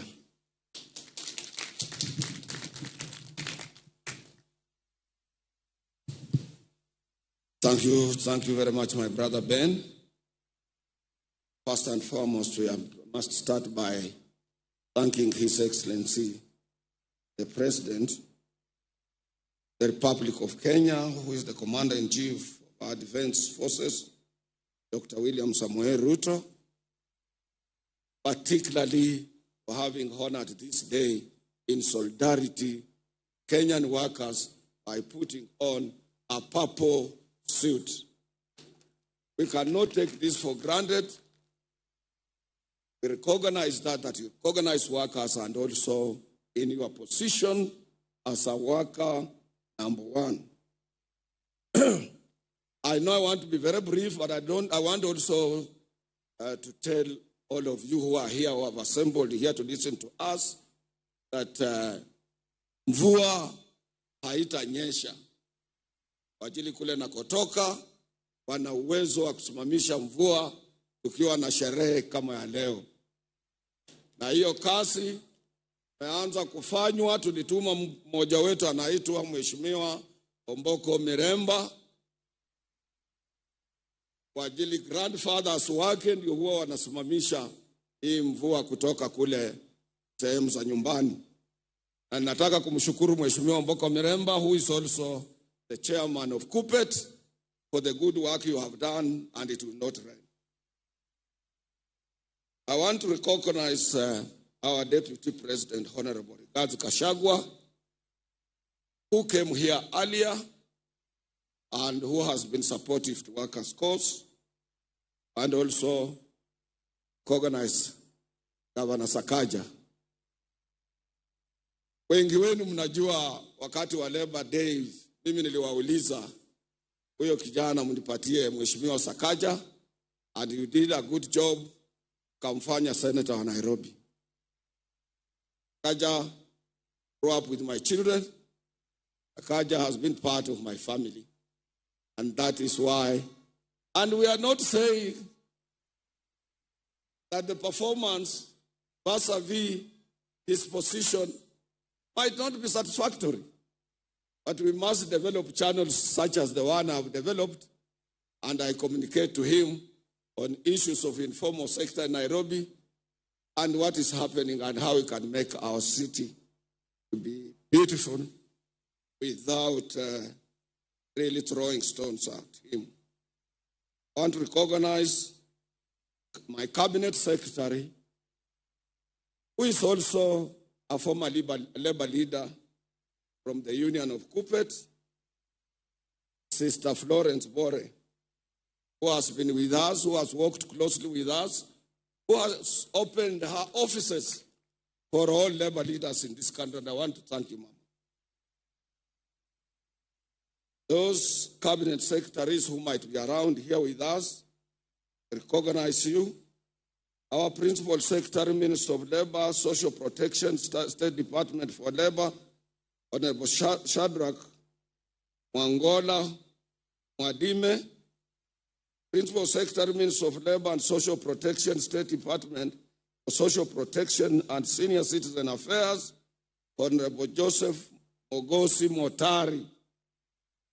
Other principal secretaries present, my twin sister, Executive Director of Federation of Kenya Employers, Chaglin Mugo, the Honorable Member of Parliament for this area, young man Felix Jalango, is very much known as Jalas. Honorable Pasaris, our women rep in this city, ambassadors and high commissioners, managing trustee of our National Social Security Fund, Brother David Koros, the Chief Executive Officer, National Hospital Insurance Fund, Brother Elijah Washira, and the Acting Director General, National Industrial Training Authority, Sister Teresa Wasike, my colleague of our sister union, Trade Union Congress, Charles Wire, and other public service unions which are around, including the universities. I was impressed to see your floats and other dignitaries that are present, brothers and sisters. I want to be very much brief because our guest of honor is a person of several engagements in a day, and we cannot afford to keep him here for a longer time. Na nataka munisikize kidogo. Kama nasikia hii nasema nasitaka asikie. Kabla sijamuomba, nataka kwanza ni recognize yale mazuri ametufanyia. Roho yake irudi chini sana. Aelewe sisi kama wafanyikazi tuko wapi. First and foremost, Your Excellency, I want to take this opportunity to thank you for honoring our invitation. You are our chief guest today. This is our 59th Labor Day celebrations under the theme of the work you are doing, that Kenyan workers stand for advanced information technology training to drive our digital economy. Your Excellency, that's where the world is going. The world is going digital, and that is why our executive board decided that theme. Let me also thank you, Your Excellency, for assembling, that was a day before yesterday, assembling over 21 heads of government, including 14 presidents, during the International Development Association Summit in Nairobi. Your Excellency, I want to remind you since I've been around for some time, that the only president who used to assemble a such magnitude number of heads of state, particularly from Africa and abroad, was the founding father of this nation, Mzee Jomo Kenyatta. And he went further to invite the different heads of the international institutions, including World Bank. As workers, we don't take it for granted. We want to echo your efforts because you are selling this country. You are coming out in a clear way to indicate to the whole world that we are able, we can host, and we can also engage those who are coming here and also plant a sense of direction into the leadership of this continent. Once again, Your Excellency, I want to echo your continued support to workers' invite. Since you took over as our head of state, one, you gave all of us a hearing. That was the trade union delegation, which was at State House with you on 14th of February last year, followed by presiding over our last year's Labor Day. We want to thank you, Your Excellency. We can't take it for granted. And after that, honoring the invite of the International Labour Organization Director General, Gilbert Humbo, for taking your own time to go to Switzerland, Geneva, to address more than 5,000 tripartite delegates at that conference. That shows how much you respect and you honor working men and women across the globe. And that, to us, was a plus, because since independence, no any head of state of our republic, Kenya, has had an opportunity to address the International Labour Conference. Your Excellency, you also didn't stop there. Last year, on 28th of November, you officiated and you presided over the opening of the International Trade Union Confederation at Safari Park, African region, which attracted all trade unions from all over the world. And in that conference, Your Excellency, you remember I whispered to you that here we have almost 1,000 delegates. And how will we be able, as a single center, trade union center, to manage settling even the bills of our hotels? And I reminded you, I told you in other countries where we have been, government have handicap come in to make sure that they assist the labor movement in this area. Your Excellency, we want to thank you. You didn't hesitate. Within no matter of few days, you send us 10 million Kenya shillings to assist us in offsetting the bill at Safari Park Hotel. I want to thank you for that good work. Your Excellency, the other thing we remind people today, I want my brothers and sisters to listen carefully, because some of our people cannot be able to differentiate a trade union with a SACCO or savings and cooperative societies that we have. Trade union is a pressure group, just like Sister Jacqueline has said, that employers' organization, trade union, and government through the Ministry of Labor, these are the cardinal engine, particularly the center of economic growth in any given country. And it does not require hoppers, it does not require people to hawk in. It has enormous industrial relations machinery established for all of us to follow. When I hear some people coming out with some suggestions that are irrelevant, unacceptable, and not in tune with the dance that is on the platform currently, Your Excellency, we must always remember that Africa, Asia, and Latin America, we attained our independence through the struggle of the trade union movement, including this our country. In Kenya, we will always remember and forever celebrate our founding father of this nation, Mzee Jomo Kenyatta, who was part of the local government workers union, now the county government workers union. We must remember our several brothers from the Asian community. One of them was Makan Singh, who championed for registration of the trade union in this country and in East Africa. Followed by Chege Kibachia, Agre Minya, Thomas Joseph Mboya, Fred Kubai, Vicky Wachira. Vicky Wachira was very militant, a young man in Nairobi. And Ratibu Hussein from Kibera, he was also a young man who fought closely with the labor movement for us to attain independence. We had Pio Gama Pinto, we had Ocholo Gaima Kanyengo, we had Martin Shikuku, Clement Lubembe, and Dennis Akuma, among others. These were all labor leaders before independence, including Fred Kubai. And across Africa, Your Excellency, trade unionists who spearheaded their countries to independence were John Tetiga of Ghana, Ahmed Tilil of Tunisia, Paul Humphrey Luanda of Uganda, Rashid Kawawa of Tanzania, Abdoulaye Diallo of Guinea-Conakry, Demba Diop of Mali, as well as Cyril Ramaphosa, the current president of South Africa.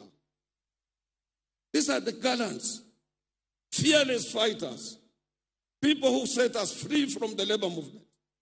And we must remember them, must have their history. They were not people who had been appointed by government on various positions and they want to pretend to be labor leaders. Change is on. And Your Excellency, today's trade union movement has changed from agitation to scientific dialogue. That is why you don't hear us on newspapers. That is why you don't hear us fighting. We are busy with the employers in boardrooms, negotiating for good terms and conditions of service of our members. And Jacqueline is here. She can bear me a witness. In my own union this year, I signed more than 44 CBAs to cushion workers from the cost of living. And some say, atuoli, amekaa tu pale, hii mzee. Ni mzee wa ujuzi, mzee wa kisasa.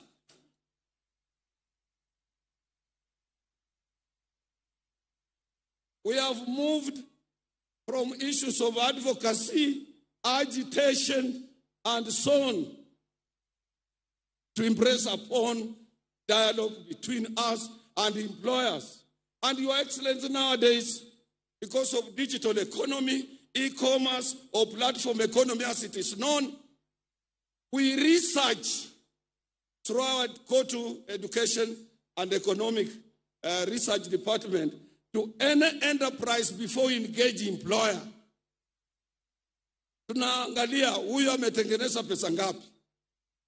Na ile ya juu ndio tunakuja kumwambia bwana, wewe kampuni yako imetengeneza pesa hii, hii umenunua gari, hii umefanya hii umefanya hii pesa fulani, zingine umepeleka Dubai, zingine umepeleka Ulaya, na hizi zimebaki ndio sisi tunataka tugawanyane na wafanyikazi. We don't come to your office to excuse of employers, and Jacqueline is here, blindly. We also look at the cost of living, consumer price indices, inflation rate in comparison with the national economic performance. And when we demand, you cannot escape, you cannot run away, because we'll go to the industrial court with those facts and we'll get what we want, or the employment and labor relations court. Sisi sio wajinga. Kuja kwako tunajua una pesa. Kama hauna tunajua hauna. The CBA has about 40 to 30 clauses. We will look into those areas. Other areas we leave financial aside. We leave until we support you to maximize profit, and that profit we will share. Your Excellency, as I'm standing here, I have a slogan that an injury to one is an injury to all. Mr. Jacqueline alishikia kidogo hali ya madaktari wetu, clinical officers. Saa ingine usiku hatulali, Your Excellency. Tukisema tutafuta njia gani mwafaka, which route, because you managed us on 6th of March.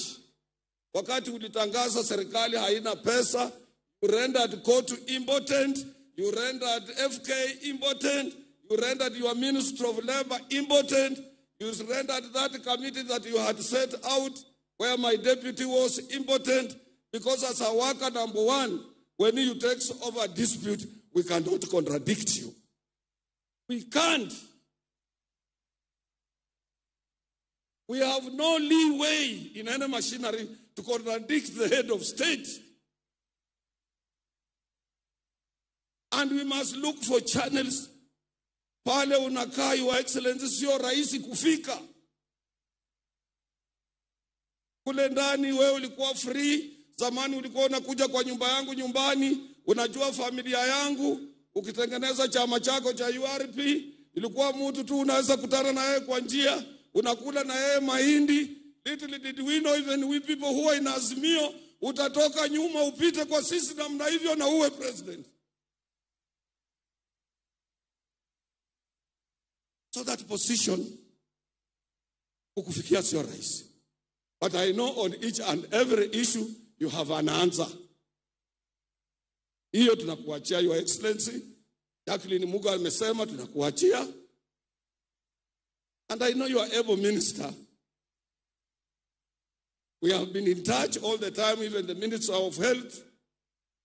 Hii mambo yote tunawachia wewe. We are all your children. We are all, and we respect you. And you move faster. So Your Excellency, with your own wisdom and advisors, you will have an answer for us. And may God bless you on that.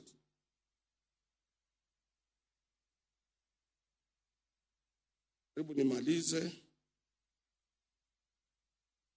Mungu anisaidie niwe mfupi sana kwa maneno. Ose. Your Excellency, I a little bit touched on digital e-commerce, as it is known now in the circle of International Labour Organization as platform economy. And also in other areas it is known as smart economy. For smart, we use smart gadgets, we use smart telephones, smart iPads, smart computers, smart televisions, and these are the things currently driving the economy. We want to thank you for the efforts you are making to make sure that you establish information technology centers in the whole of the Republic to make sure that our young men and women are versed with what is going to be there in future. That is where the world is going, where people will be able to earn from where they are living, from Karachuonyo, from Huisero, where I come from, and from other places, from Coast, from Kilifi, and from other places, simply because now you would have, this one opens the world and the young men, the world markets of business. And we want to thank you for that and appeal to you, Excellency. We have refurbished Tomboya Labour College at a tune of 500 million Kenya shillings without borrowing, coming from workers alone. And I want people who are making noise to visit Tomboya Labour College Kisumu. It's more than any known university in this country today. We are asking you kindly, Your Excellency, to support our efforts on that college and come and launch it as an IT center for our country, where we'll be able to train both workers, employers, and first-line managers from every farm that we deal with, and also from parastatals, and your government as well can use that institution.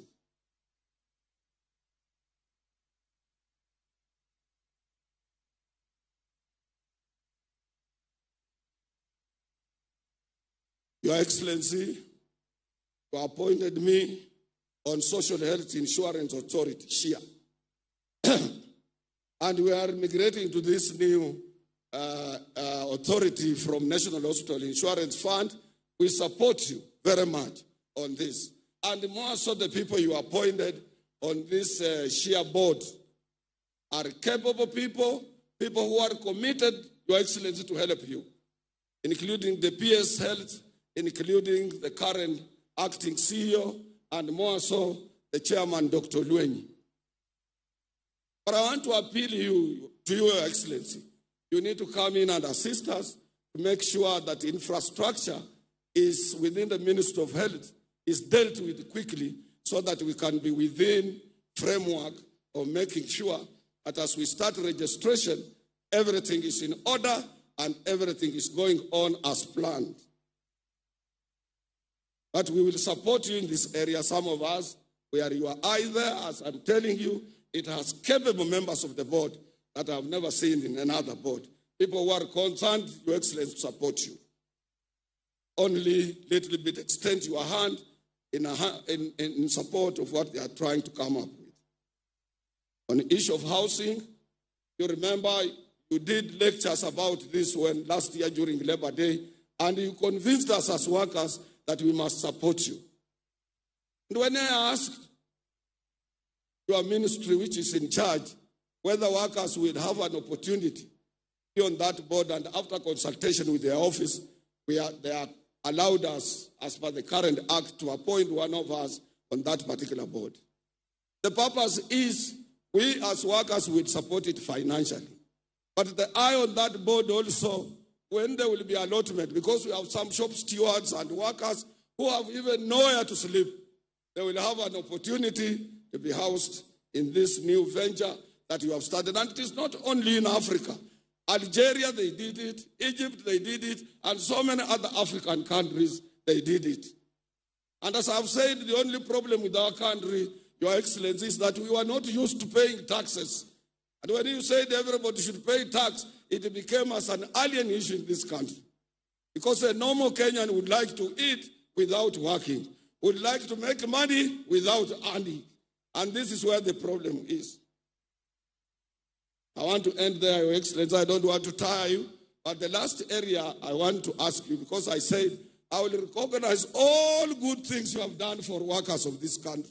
And you will continue doing these things. And next year we will be with you.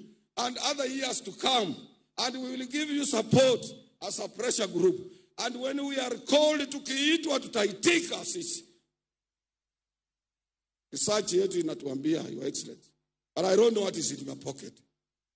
Kama unaweza kunja macho, because Jacqueline said, oh, general wage increase, that is employer now. It's not anchored on any law. We must have wages council, sit and discuss and see how this general wage works. Let me remind my sister here, my twin sister. In 1972, when our economy was not performing, we were doing badly. But then the late president, the founding father of this nation, Mzee Jomo Kenyatta, announced general wage increase at that time of 15%. Can you imagine? To everybody. And he also asked employers to increase their workforce by 10% in order to alleviate or to reduce unemployment in our country. Which law was it anchored to? Anything that comes from the mouth of the president, let me tell you, people, anything that the president akikusalamia jambo, that is law. That is law. Usifikirie utaenda kutafuta law ingine pale ingine. So wacha tupeleke president pole pole na tumwangalie tumchunge na yeye atatuchunga. Na tunaomba yeye atupatie 22.5% or whatever he has put in his pockets. Ama tena nimesema vibaya. Nikiomba hiyo nimesema vibaya. And let me remind our economists, even when our shilling was being devalued, we said on 14th of January that this devaluation of our shilling, which was on speedy rush, did not reflect the true economic activities on the ground.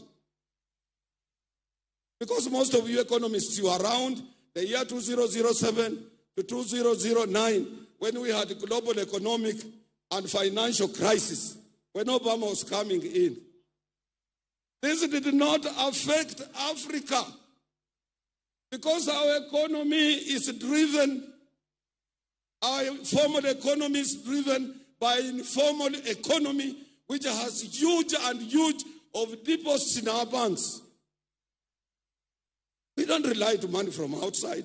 Mama Chondo, Mama Mboga, Jua Kali, wanapeleka pesa kwa banki kila siku na Chondo.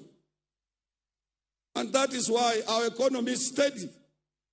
And I want to appeal to His Excellency to give infrastructure to our informal sector, to support them and ask governors in various county governments to make sure that markets are built, the informal sector, people are not harassed by taxes and so on. These are the people who drive our economy. And Kenya is one. After His Excellency akisema 30%. And we work hard to redouble our efforts in various places to correct the economic anomaly. We will still spur economic growth. We thank you, Your Excellency, the President. May I invite our Honorable Minister for Labor, who has done a commendable job, to make her remarks and follow the rest of the protocol. I thank you, Your Excellency.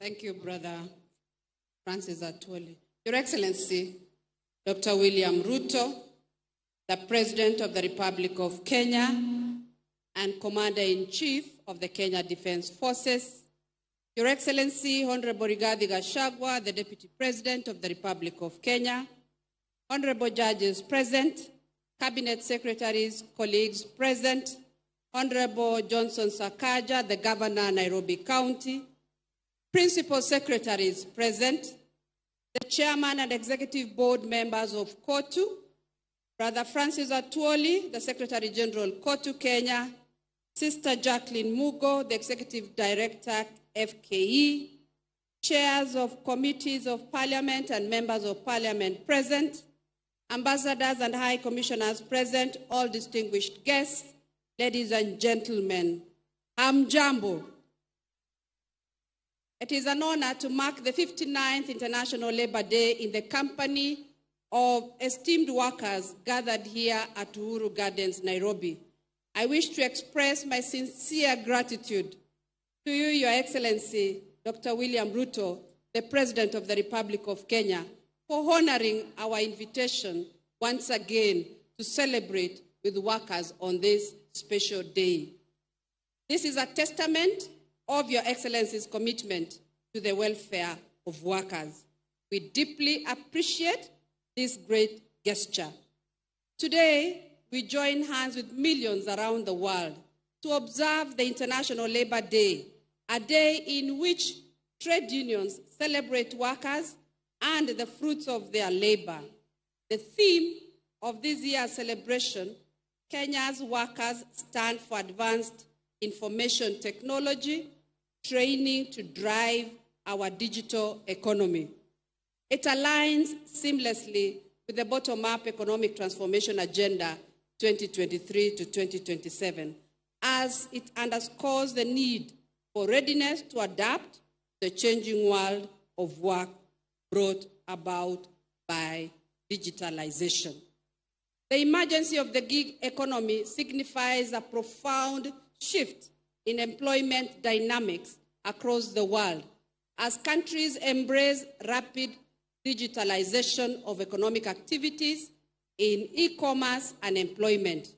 The demand for labor in the digital economy necessitates the need to devise new strategies in governance and policy framework for fair distribution of gains and opportunities. The new jobs in the digital and gig economy come with limitations on how work is organized and regulated, with workers having limited job security restricted access to social protection, career progression, and the lack in the right to organize collectively. Conscious of these challenges, we note that constructive dialogue, drawing the tripartite and other stakeholders, is crucial to ensure decent work for all. We now have a community of practice, and my ministry is collaborating with stakeholders to review labor laws in this regard. Your Excellency, my ministry has put in place additional measures to ensure skills development is responsive to the labor market demand. Our government launched the National Skills Inventory to map out the skills of all Kenyans seeking employment to enhance employability locally and abroad. In the pursuit to address the high unemployment rate, government has continued to engage with other governments who have a high demand for labor through initiating negotiation of bilateral labor agreements or memorandum of understanding to provide safe and orderly labor migration. We have retained foreign employment on top of our agenda, and so far we have pursued and signed 4 bilateral labor agreements, and 7 are at an advanced stage of negotiation, while 14 are in draft form. The aim is not only to provide overseas opportunities, but also to encourage the return of skilled workers with enhanced capabilities. Encouragingly, there are 254,312 active jobs that have been advertised by the private recruitment agencies on the National Employment Authority website at www.nearims.go.ke. Job seekers are encouraged to register through the website and apply for the jobs. Your Excellency, in our quest to foster workplace harmony and acceptable conditions of work, the Labor Inspectorate has diligently processed over 11,000 labor disputes and conducted more than 12,000 workplace inspections and facilitated registration of an additional 334 collective bargaining agreements in the last 1 year. My ministry remains steadfast in engaging social partners, and I once more call upon the healthcare workers and employers to reconsider their position for a win-win outcome. We need normalcy to be restored in the health sector to bring to an end the suffering of our people. In recalling the Durban call to action on elimination of child labor by 2025, my ministry recently joined the Alliance 8.7 on a pathfinder country and further established 7 county child labor committees to address child labor issues at the county levels. These efforts underscore our unwavering dedication to uphold children's rights to social and educational development. Your Excellency, social protection is a mandate of my ministry, and we continue to implement the cash transfer programs with an increase in social assistance coverage to orphans and vulnerable children and persons living with disabilities, as well as the Inua Jamii program for the elderly persons, where government has committed 28 billion.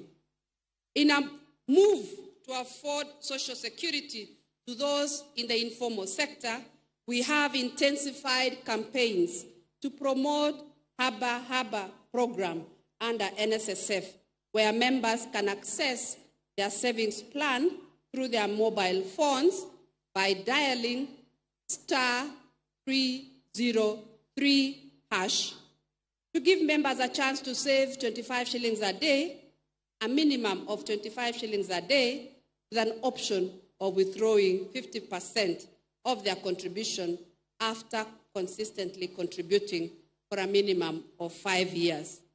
My ministry is also developing bills to enhance the legal framework for protection of labor, which include the Labor Migration Management Bill, the Social Protection Bill 2024, the Work Injury Compensation Act Bill, Occupational Safety and Health Bill, National Productivity and Competitiveness Council Bill, among others, which are at various stages of development. Your Excellency, on the international scene, my ministry has also made good progress towards the ratification of Convention 189 on domestic workers and Convention 190 on violence and harassment. Public participation in public fora and media platforms are ongoing to build consensus, and we will soon present the country position to Cabinet of way forward. I thank all stakeholders involved, including our social partners, for their submissions and guidance. Allow me, Your Excellency, to appreciate COTU, Kenya Branch, and FKE for their continued support to my ministry locally and internationally. As members of ILO governing body, they have effectively represented the country's interests and ensure that we have the necessary technical and financial support. In comparison to other countries in the region, Kenya has a total of 12 programs supported by ILO. As I conclude, I wish to emphasize the importance of strengthening the social dialogue institutions by increasing the funding to enhance their operations to curb the recurrent countrywide industrial actions. Finally, I wish to state that my ministry stands in solidarity with employers and workers and will guard their fundamental principles and rights at work, as well as ensure social justice for all. We cannot forget our brothers and sisters who have perished due to the devastating floods, those who have been rendered homeless, and the ones in hospitals. Let us all stand with them in prayers as well as support them where we can. It is now my humble pleasure to welcome His Excellency Honorable Rigathi Gachagua, the Deputy President, to make his address and invite you, Your Excellency, the President of Kenya. Karibu, Your Excellency. Your Excellency, President of the Republic of Kenya, Commander-in-Chief of our Defense Forces, Minister for Labor and Social Protection, Secretary General COTU, Mr. Francis Atwoli, Executive Director of our employers, all protocols observed. Good afternoon. Your Excellency, your presence here is a clear testimony to administration organizes Kenyan workers as a key driver of our economy and a senior partner in the country's development process. And it is for that reason, Your Excellency, workers of Kenya, and indeed the people of Kenya, want to listen to you this afternoon. My duty, therefore, is very simple. Is to request all of us to be upstanding as I request the President of the Republic of Kenya to come and talk to the Kenyan workers and the people of Kenya, Your Excellency. Asante sana Mheshimiwa Rigathi. Tafadhali tunaweza keti chini. Thank you very much.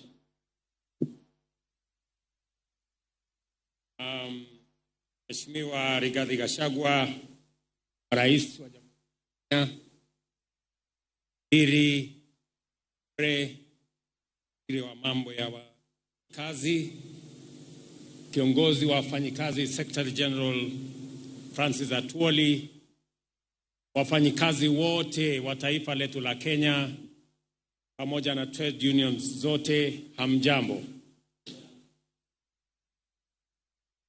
I am profoundly honored to join you and all other Kenyans in commemorating the 59th International Labour Day, a moment to celebrate and acknowledge the dedicated contribution of Kenyan workers to our nation's economic growth, including our nation's independence.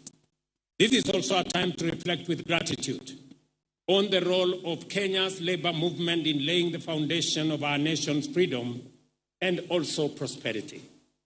It is clear, therefore, that Labor Day is more than a celebration.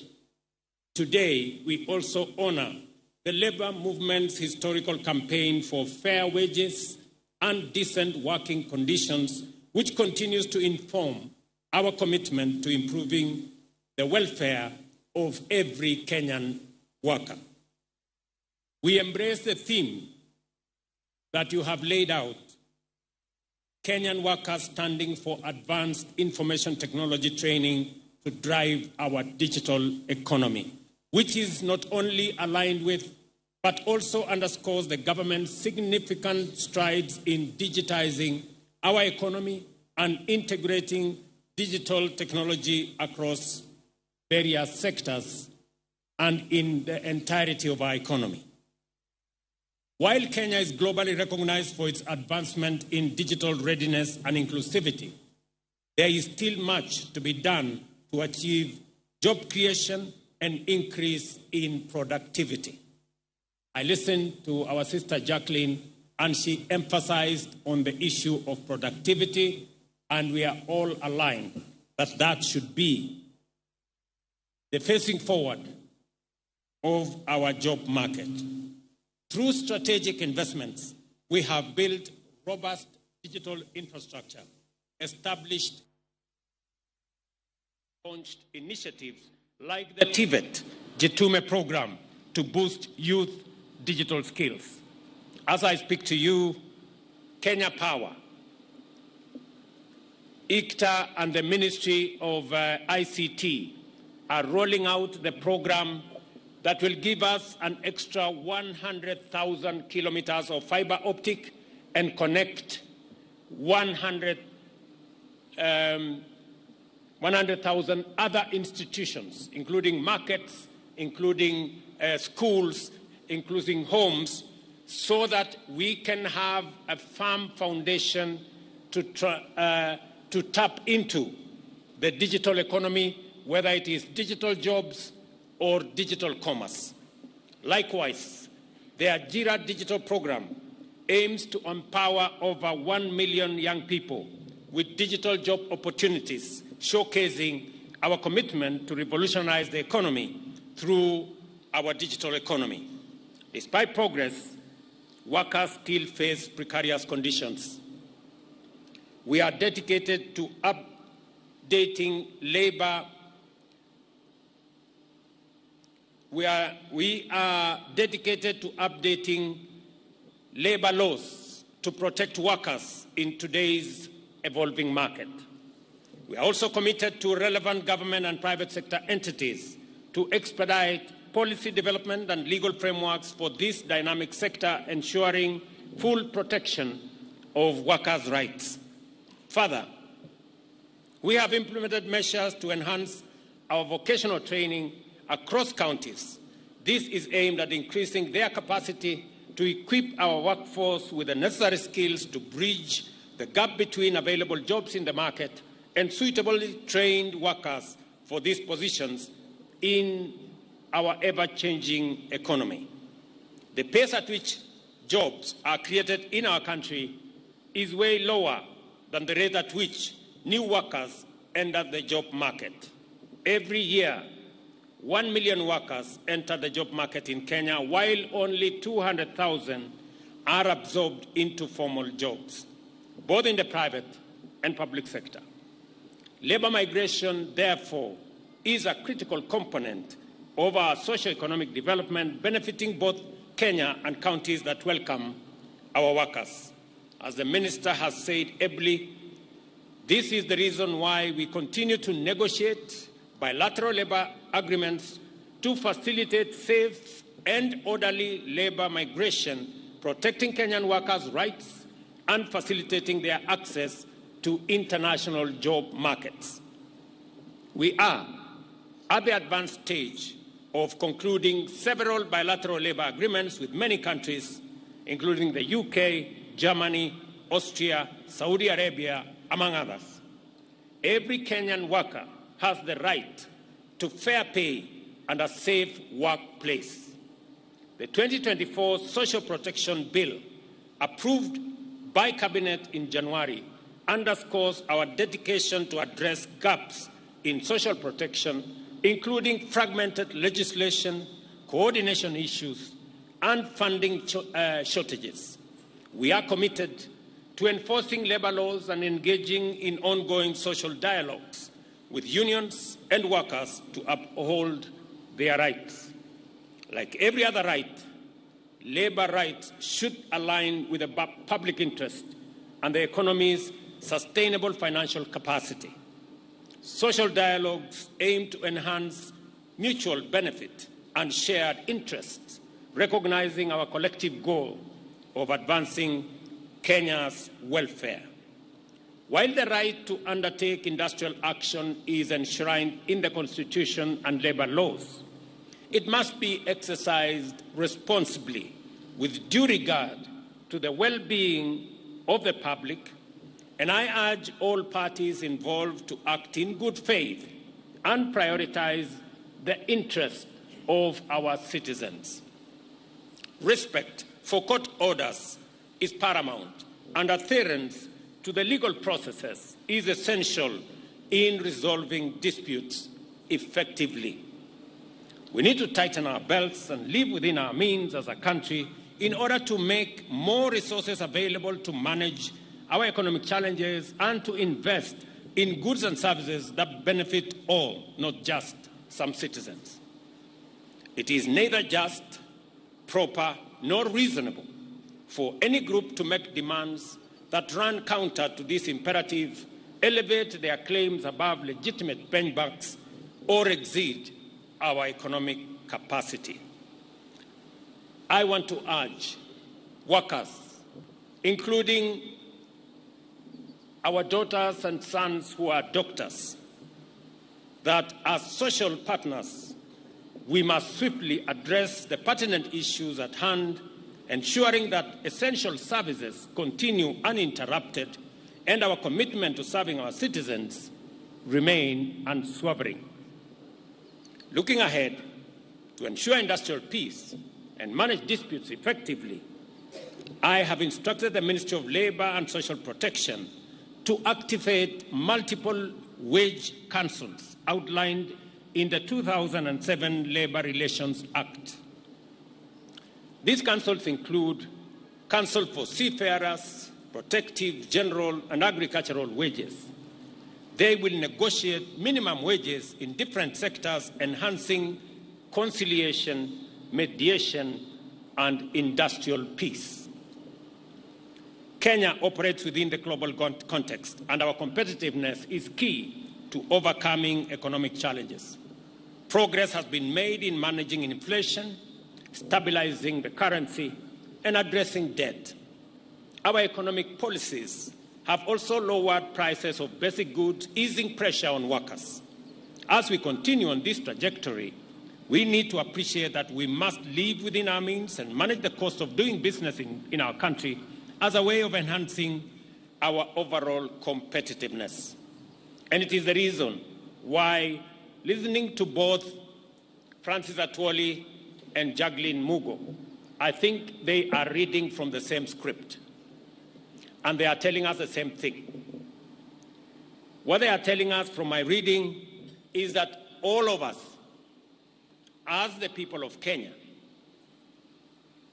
those of us who have the opportunity to work, those of us who have the opportunity to get a job, we must be productive and we must get fair pay, because Kenya is going to be built by us. Every Kenyan has a responsibility to participate in the building of our nation. We are going to build Kenya with our energy, with our knowledge, with our expertise, with our talents, with our energy, and with our resources. We are not going to build this nation, or we are not going to expect others to build this nation for us. We are not going to expect resources from others to build this nation. It is first and foremost our responsibility. And that is the reason why we must bring into the bracket as many Kenyans as possible to participate in working in Kenya, so that they too can contribute their talent, their energy, their expertise, their knowledge in building our country. It is the reason why I have been deliberate and intentional on making sure that we do at least 3 things. Number one, we have a deliberate program on how to create more jobs. As I talk to you today, we have 140,000 young people who were not working last year, but they are working this year in our housing program.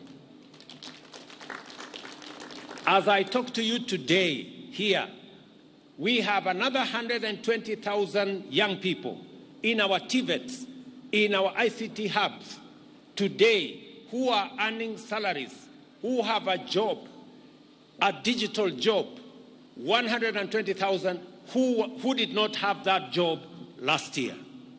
It is because we have been intentional on creating additional opportunities for young people in Kenya to work.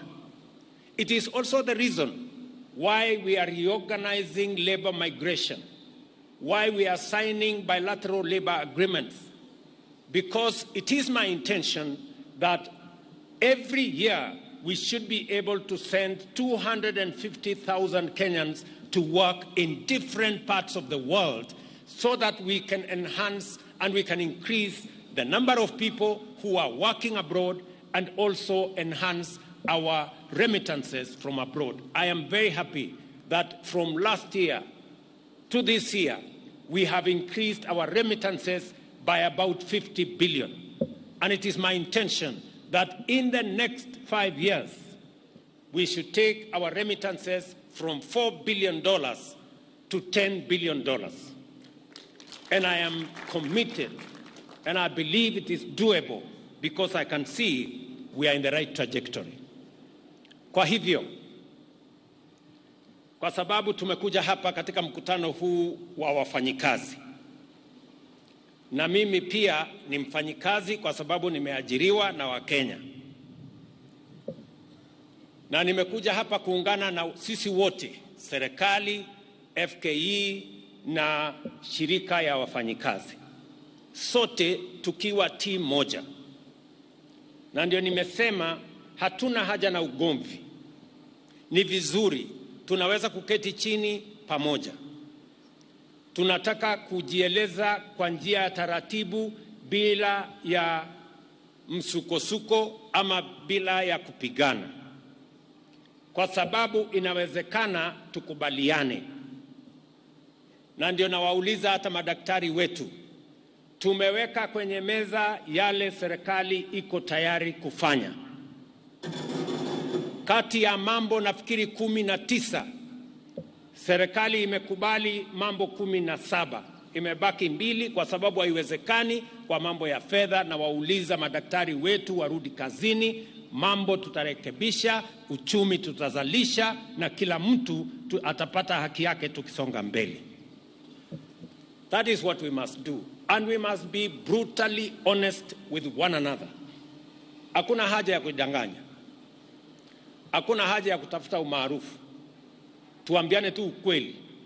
Because those of us who are elected as leaders, we are not elected to be popular. We are elected to serve and to transform our country and to work for those who elected us. I find a lot of leaders, they spend so much time trying to be popular. When will you have time to work for the people who elected you? If all the time your focus, your attention, your energy is on how to continue being popular. Leadership and the transformation of the country is not going to happen if we don't focus on why we were elected. And I want to ask all of us, na niwaulize kwa unyenyekevu, kwa sababu ukienda hapa Mukuru, sio mbali kutoka hapa Mukuru tunajenga nyumba 14,000 saa hii inaendelea pale. For those of you who are in doubt, I ask you after this meeting, muende pale Mukuru. Kuna pale wafanyikazi zaidi ya 4,000 wanafanya kazi hapo kila siku. Hapa Nairobi tunataka kujenga nyumba kati ya 50,000 na 70,000 kila mwaka. Ndio wale watu wetu wanaangaishwa na maji na mafuriko na maporomoko waweze kupata mahali ya kuita nyumbani. Niliwaambia inawezekana Mkenya mwenye analipa shilingi 3,000 tuwe na nyumba iko na choo, iko na maji, iko na stima, nyumba ya gorofa, lakini ni ya shilingi 3,000. Ule mjamaa ameketi kwa mabati, leo mahali kuna mafuriko anaweza kupata nyumba hiyo, na hiyo ndio mpango yetu kama serikali.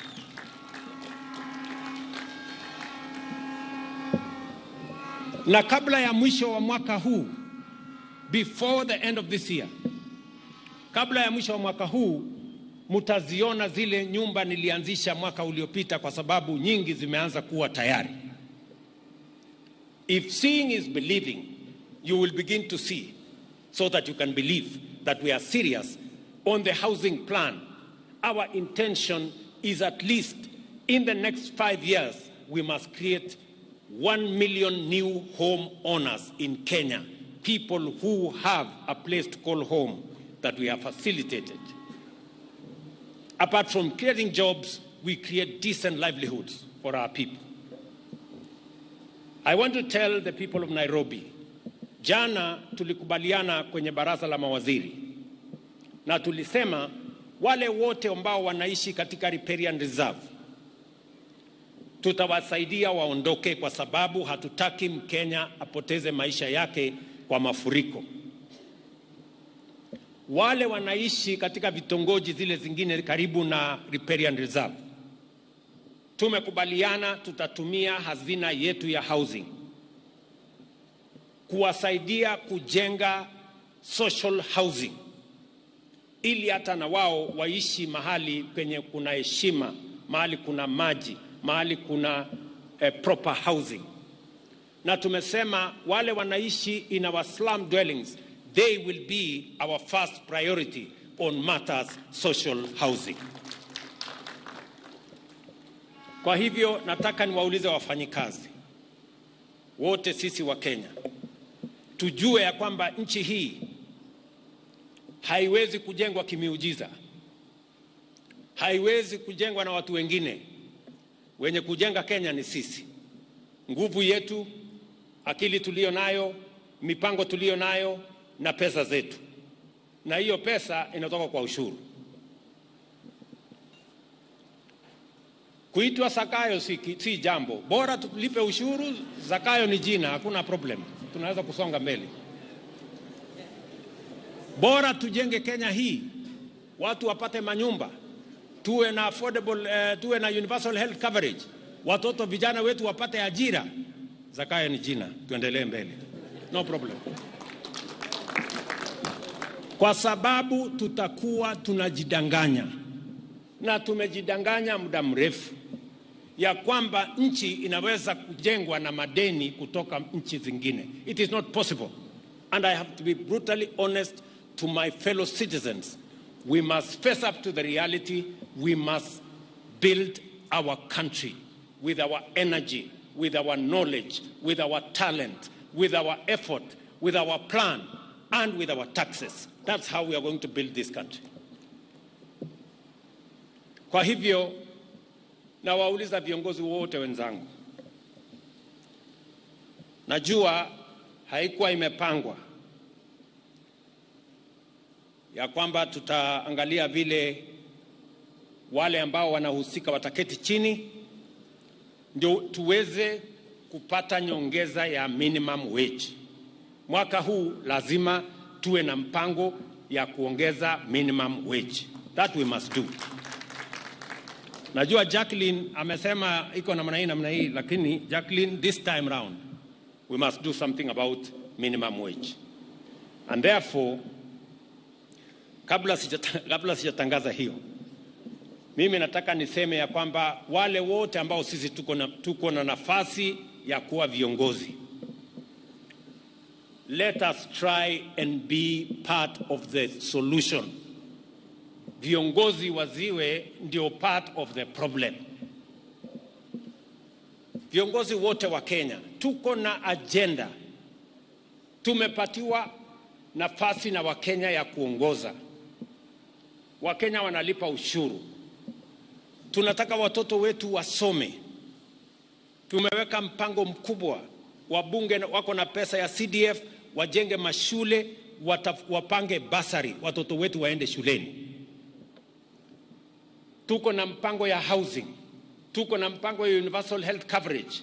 Tuko na mpango ya digital program ya kuendesha mambo ya digital hubs na kuhakikisha kwamba tunazalisha ajira. Tuko na kilimo.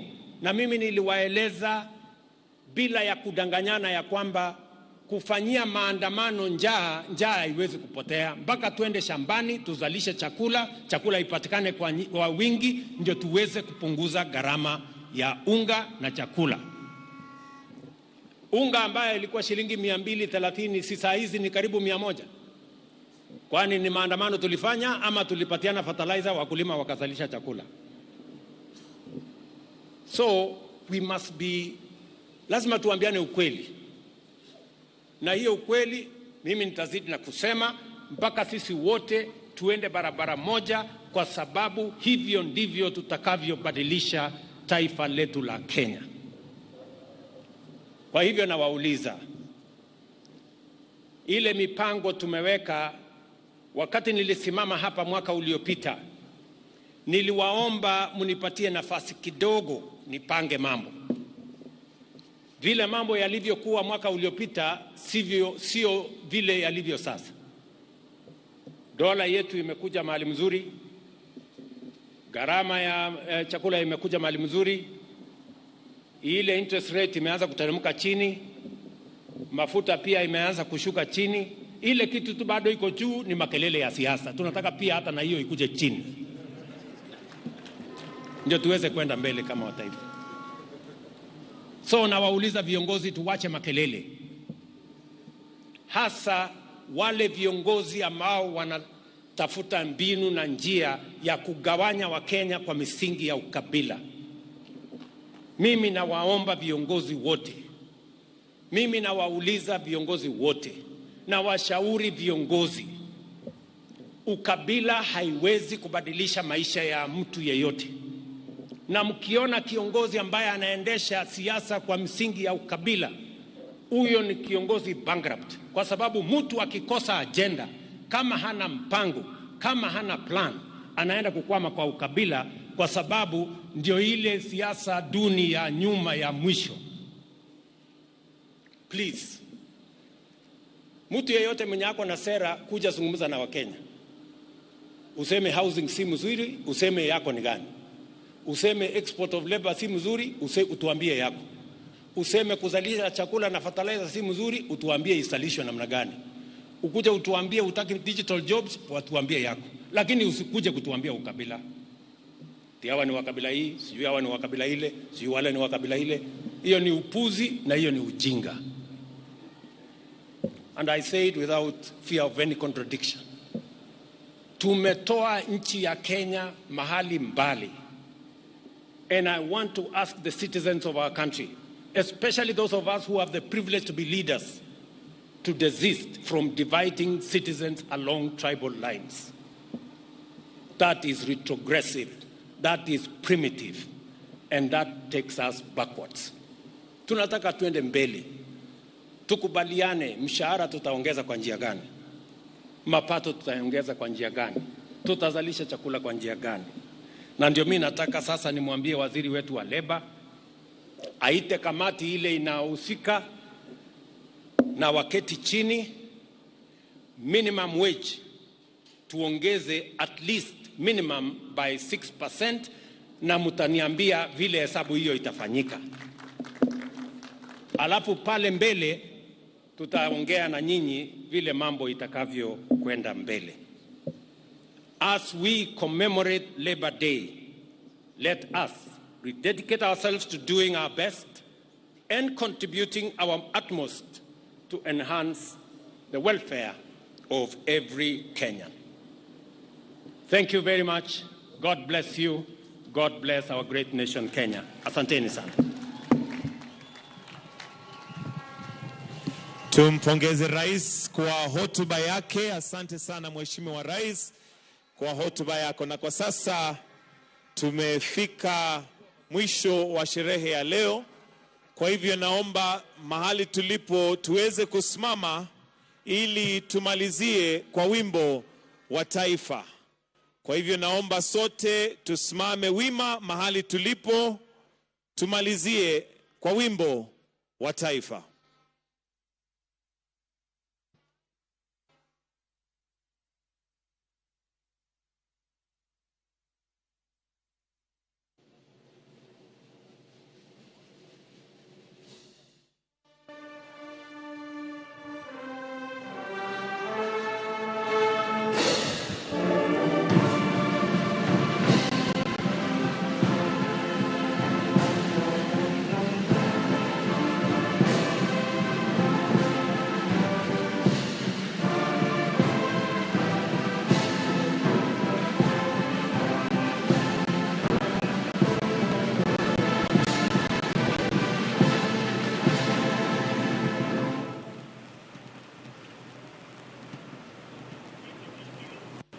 Basi tutulie tukimruhusu Mheshimiwa Rais aweze kutoka kwa starehe zake. Thank you very much. We'll now allow His Excellency to leave at his own pleasure. Do have yourselves a good day and a good afternoon.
Nyakuramoge juang mago pichni mabiro ni achiel kachiel odiochieng' ma kawuono e nyasi mar dhialo odiochieng'no mar leba kata jotich Oruma Yanga e kaunti ma Nairobi obage alap mar Uhuru Gardens. Jatend piny Kenya otelo nyasi no kaka wendo modhial nyasi mano kelo kanyakla jogo duto mantiere riwruok mag jotije pacho kae mano kotu ka otele kod Brother Francis Atwoli mabende otele nyasi makamana rukinyi makawuono. Twako bedo kanyo kuwuok kuom Atwoli, nitiere kanyo mowuok kuom jalup jatend piny Kenya Rigathi Gachagua, jalup jatend piny Kenya William Ruto mabende yuoro e nyasi machalo kamano kod jatend migao ma ochung'ne weche mag jotije pacho kae kata mar leba e pacho ka mano Florence Bore mabende yuoro kar kanya Nyakuramoge Juang wuok Uhuru Gardens. Mano nyiso ni mano e giko mar chenro ma kawuono kiwacho kanyo ni ero oganda ochopo kanyo karomgi kendo koro sani ochopo en mana wuoth ma ochako achiel kachiel kano jo chiwarita thurore nyamburko magi moyiedhi kendo koro ng'wecho chako kaponi wuok kumoro amora ma intiere ing'eni nitie peyni manyaka bed ni loro sani ibedo akicha mondo mineni maber ichopo kamidhi e yo makare. Nyakuramoge Juang chenro chako kinyi ma kawuono gi ma jatend piny Kenya olose owacho kanyo ni nyaka sani piny Kenya oseyudo tije ne rowere maromo 140,000 mano kokalo e chenro mag udi manengogi yot kata affordable housing ka Ruto bende omedo lero ni giseketo kenge mar neno ni jo Kenya maromo 250 oyudo tije pinje maoko kaka yorno mano mar medo omenda mabiro pacho kae kowuok e dola maromo bilion 4 nyaka bilion 10. William Ruto bende owacho ni twak dhi nyime kod pinje maoko mondo mi one ni jo Kenya obedo gi lwasi makare mar tich kendo ochul gi omenda mowinjore. Mano loso kinde mano twak kod jopiny okinyi makawuono kendo koro sani jalupne onego bed ni wuok kar kanyo achiel kachiel ka gimechaki paro ka wacho ni kinde matwak ma kamago dhi nyime okenge oseketi yo makare mar bero kuonde tiegruok mago mag TVETs counties kaka yorno mar tiego jopiny kendo neno giyudo tije makare. Chenro mar ajira bende opuoyo kanyo kwacho ni jopiny Kenya maromo milion 1 oseyudo tije kokalo e wechego mag mbui. Mano kodhi nyime wacho ni okenge moseketi mar duoko piny pek mar ngima ka opuoyo kanyo nengo mar mogo ka mosechope kachiel koda ka weche mamoko mabende nitiere kar kae. Owacho ni duoko piny hola ma piny Kenya bende osekawo. Owacho ni piny Kenya oseduoko chenrono piny ahinya ka nengo gigo bende mochuno. Mago motimore okinyi makawuono.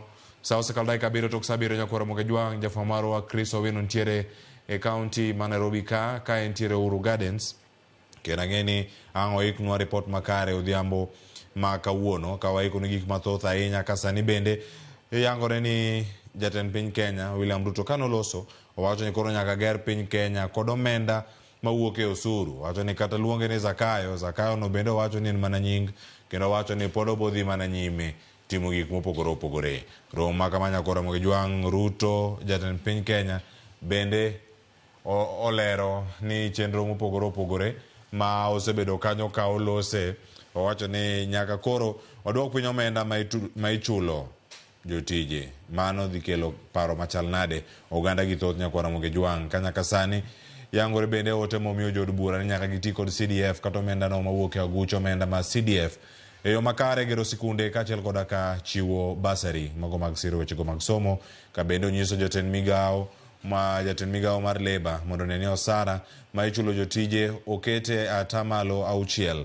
Mano mwacho ni kata omede kanyo kod atamalo 6. Tiende nang'o e gi duto kama dhi bedo kae ka waluogi achiel kachiel. To motelo mano bende nyakoro mogejwang' jotelo bura ne oloso moting'o Florence Bore ma en jatend migao mar leba pacho kae kowacho kanyo ni winjruok oseketi mago winjruok 4 mago mag neno ni jowa ma oyudo tije pinje maoko kendo neno ni gitiyo e lwasi makare. Mano biro kaluwore gi ywak mosebedo kanyo katimore counties mag pinje ma opogore opogore kama jopiny osebedo kanyo ka chiwo ywak magi ni ngima ok ni kare ahinya kuonde ma gintiere kendo mano e wach maduong' ahinya mantiere kar kanyo ma bende olosi kawacho ni piny owacho oseketo tenge omenda maromo bilion 20 kod milion mano makalo owacho kanyo nitiere omenda mathoth nitiere tije maromo 250 mopogore opogore kama gintiere kendo kawuono wadhi bedo gi thuolo mano mar neno gi achiel kachiel nyakwara mogejwang' weche gi nitiere kar ka kendo wadhi yudo thuolo mar yudo gi kukumagi e weche manyien mabiro kawuono kachiel koda kama thoth ma pod donjo kar kae. Jogo maluwo chenro ni achiel kachiel kokalo e mbui mekwa duto te mag Ramogi TV ne wacho ka giluwo chenro kendo gimor ahinya gi chenro ma kawuono mar leba ma bende gibedo kanyo ka giyudo. Francis Atwoli owacho kar ni giseloso tiegruok mano kar tiegruok ma Tom Mboya Labour College mantiere county ma Kisumu kendo gino magidano kacha no tim owacho kanyo ni nyaka sani omenda osedhi kanyo maromo milion 5 kendo mano ni igolo mar omenda ma jotije kaka to mano no ok en ola kendo mane kwayo mantie kwa jatend piny Kenya mondo mi omedgi ane omenda kod atamalo 22.5 e osara. Mano bende dhi chopo kare koso oyo. Weche gi thoth nyakora mogejwang' ka wantiere kar kae ang' wakoni ka mondo mi wabeda ni kod ng'eyo ni nyaka sani weche magi mabiro tang'eni weche gi waluogi achiel kachiel e weche manyien mag migago ang' biro kinde machuok tok yweyo mwadaka sani ni mar tok yweyo ni duogo kae kod weche manyien kachiel koda ka mathoth mawaiku ni odiochieng' ni ma kawuono imedo turi kodwa kiluwo chenro ni achiel kachiel e mbui mag Citizen Digital kuonde miyudowa achiel kachiel kod mbui mar Facebook marwa yudo Ramogi TV, YouTube wan kacha Ramogi TV Kenya, Twitter kata X yudowa kacha Ramogi TVKE itudi kodwa kendo bedo kod ng'eyo ni chenro biro ni eyo machalade. Wakayo masane kodugo wech manyien nitiere kikile mabora. Kushirikiana kazini ni kujenga Kenya.